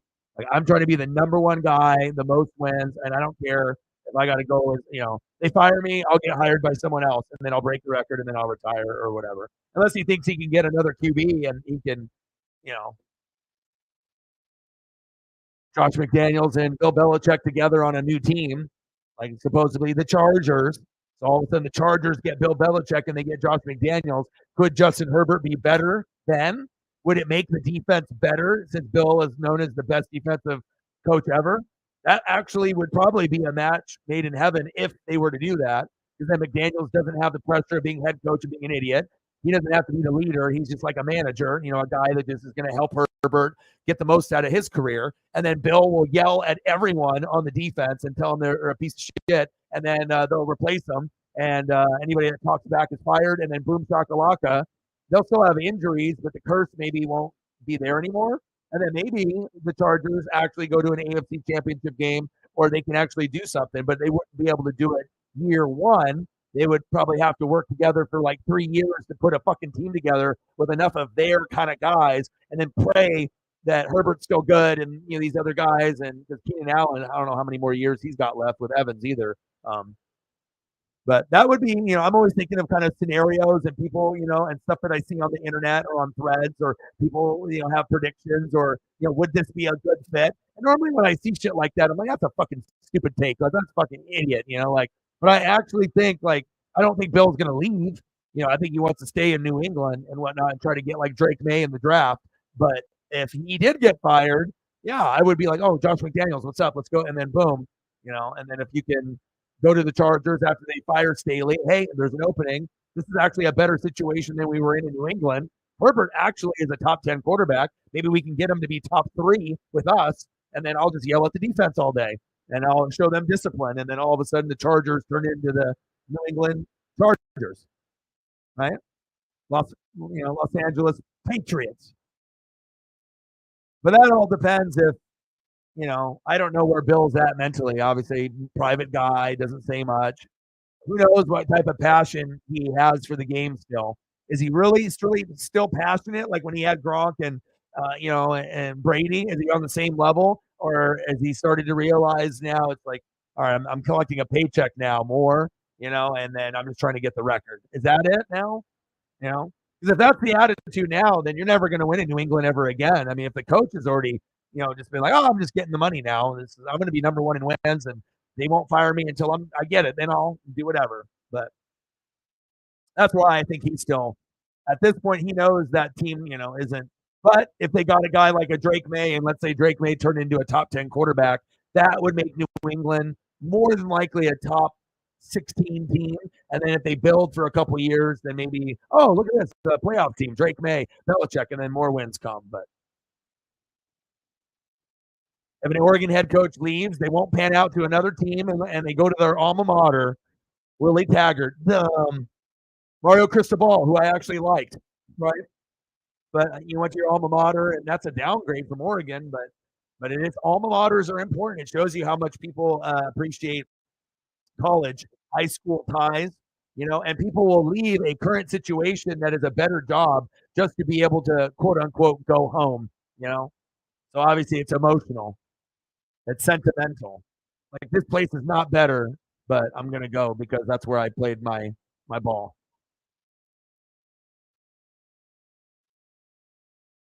I'm almost done. Love you.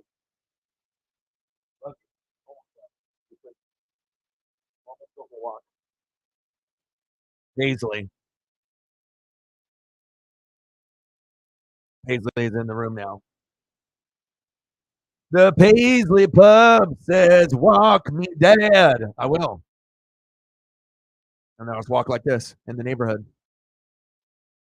Eat my Thanksgiving leftovers like this. How many pieces of pie? Shit, I don't know. I think I only have 3 or 4 though, so I can't be going crazy. A&M, you think it's unattractive with their 12th man? I'll tell you what though, when Johnny Football was Johnny Football, anyone that was alive that saw that, that was the most exciting shit ever. The first time that we've seen someone that actually like played Bama and won. Like you see this like Caucasian white quarterback scrambling, gambling, and just the swagger that he had. I mean, it was unreal, man. If you could go back in time, like and watch football with me, you'd just be unbelievable. And then Michael Vick at Virginia Tech, that's another one. Like Michael Vick coming out of high school to Virginia Tech was the most insane shit ever. Like, oh boy, was like a quarterback, running back, wide receiver, D back, special teams player all in one. Like, and he was a lefty, so that made it even better.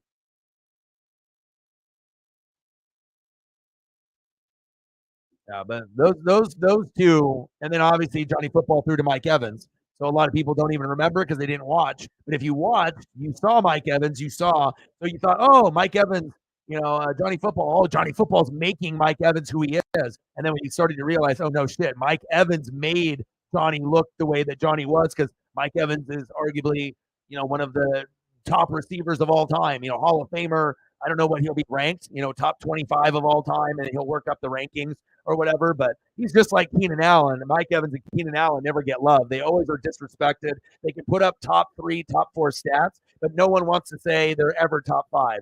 They're like, oh, Keenan Allen, number 1 route runner, but he's not number 1 through 5. They always say like 6 through 10, which I guess it really doesn't fucking matter to unless people like us want to bitch and moan and complain with each other on, oh, this motherfucker is 6 and this is 4, and I'm going to argue with you for an hour because I think that this guy's 2 positions higher on the wide receiver list that no one gives a fuck about, right? But some of us give a fuck, I guess, I guess it's just perception and like what we see compared to someone that's watching games to not.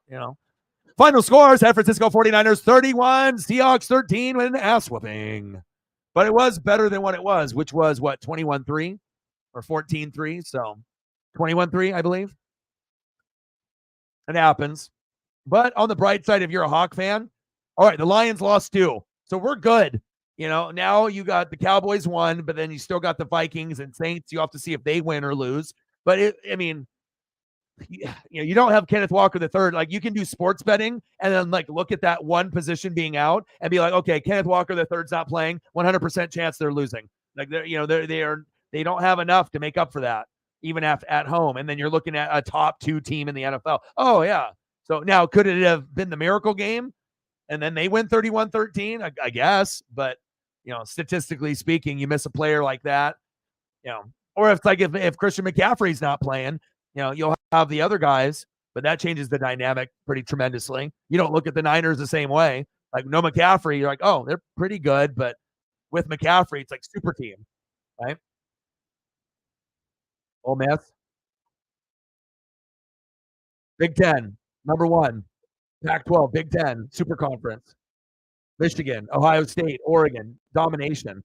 We end up being better than the SEC down the road. They got Georgia, they got Bama, but if we can get Michigan, Ohio State, Oregon up there in the top, 4, 5, 6, like on a continuous basis, then it's like, uh-oh, now the Big Ten has a third team. It's not just 2 now it's 3, and we get the advantage. Recruiting, recruiting, recruiting. Championship, Ducks, Beavers tomorrow. I'm going to do the stream. Probably I'll watch the Dolphins beat the shit out of the Jets, but we'll see how that pans out. And we'll be live tomorrow at 5:30 or a little bit earlier. We'll be on like 2-3 walks. I'll be ready to go. Civil War is always so good. It's like if you don't live in Oregon, then you don't understand. But then if you compare it to like your rivalry for your favorite team, like Florida, Florida State, or Ohio State, Michigan, or Washington, Washington State, or whatever the main rival, USC and UCLA. Rivalry games are fun.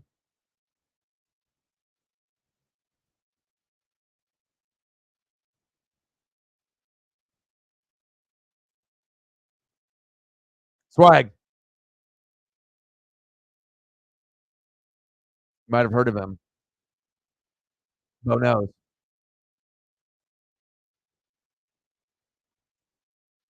Paisley's looking at me, so that means I got to go pretty soon. She says, "Dad, let's go for a walk." And if you love your pet, who's not pet, it's a family member. And if you do, right, you go above and beyond. Late at night, dark, cold, still do it. You put in that extra love, you know. It's like if you hang out with friends and they don't like cats or dogs at all, right, or hate them, it's a red flag. Red flag, dog. You do too, man. Have a good Thanksgiving. Eat some leftovers. 21 for 30, 209 yards, a TD and a pick for Brock Purdy, 24 touches, 139 total yards, 2 studies for run CMC, and Tavarius Ward, 5 tackles, 3 passes defense on Thanksgiving. Those are your 3 players of the game for the Niners. And this guy right here, kind of good. Oh, now they got all the turkey jump offs.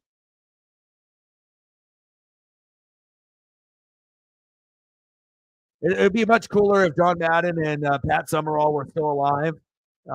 It's just the vibe of games back in the day with like Keith Jackson doing Pac-10 games, and some of the older guys with the grandpa voices. I mean, they were special. But it's like you have some of the younger guys, but it's like you have to be really, really good to even compare to some of the OGs that we've lost, that have died and passed away. But I mean, at least we have a few decent announcers. So Oregon State tomorrow, 5:30. Come to the stream, hang out with your boy. It'll be tough, and hopefully we end up getting the dub, and then we can go to the Pac-12 championship, play the Huskies, and then try to get that dub.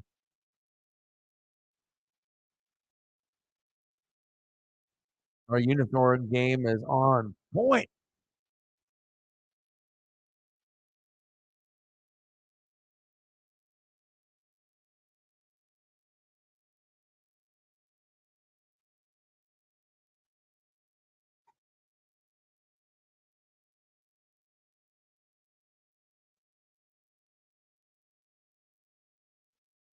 Bosa, the Bosa boy.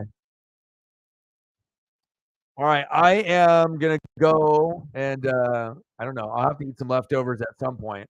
But I'm gonna go for a long walk here in the dark in the wilderness with my pup, and do some reading and wake up fucking early and watch some college football and read a lot, and then we'll end up. I'll watch. I mean, like I said, if I knew that we'd have enough people to do the Dolphins and Jets at noon, I would do that. But I'll have to probably take care of Paisley, and I'll just watch other games, and then we'll do Ducks and the Beavers, the Civil War, probably for the last time ever at 5:30 Pacific.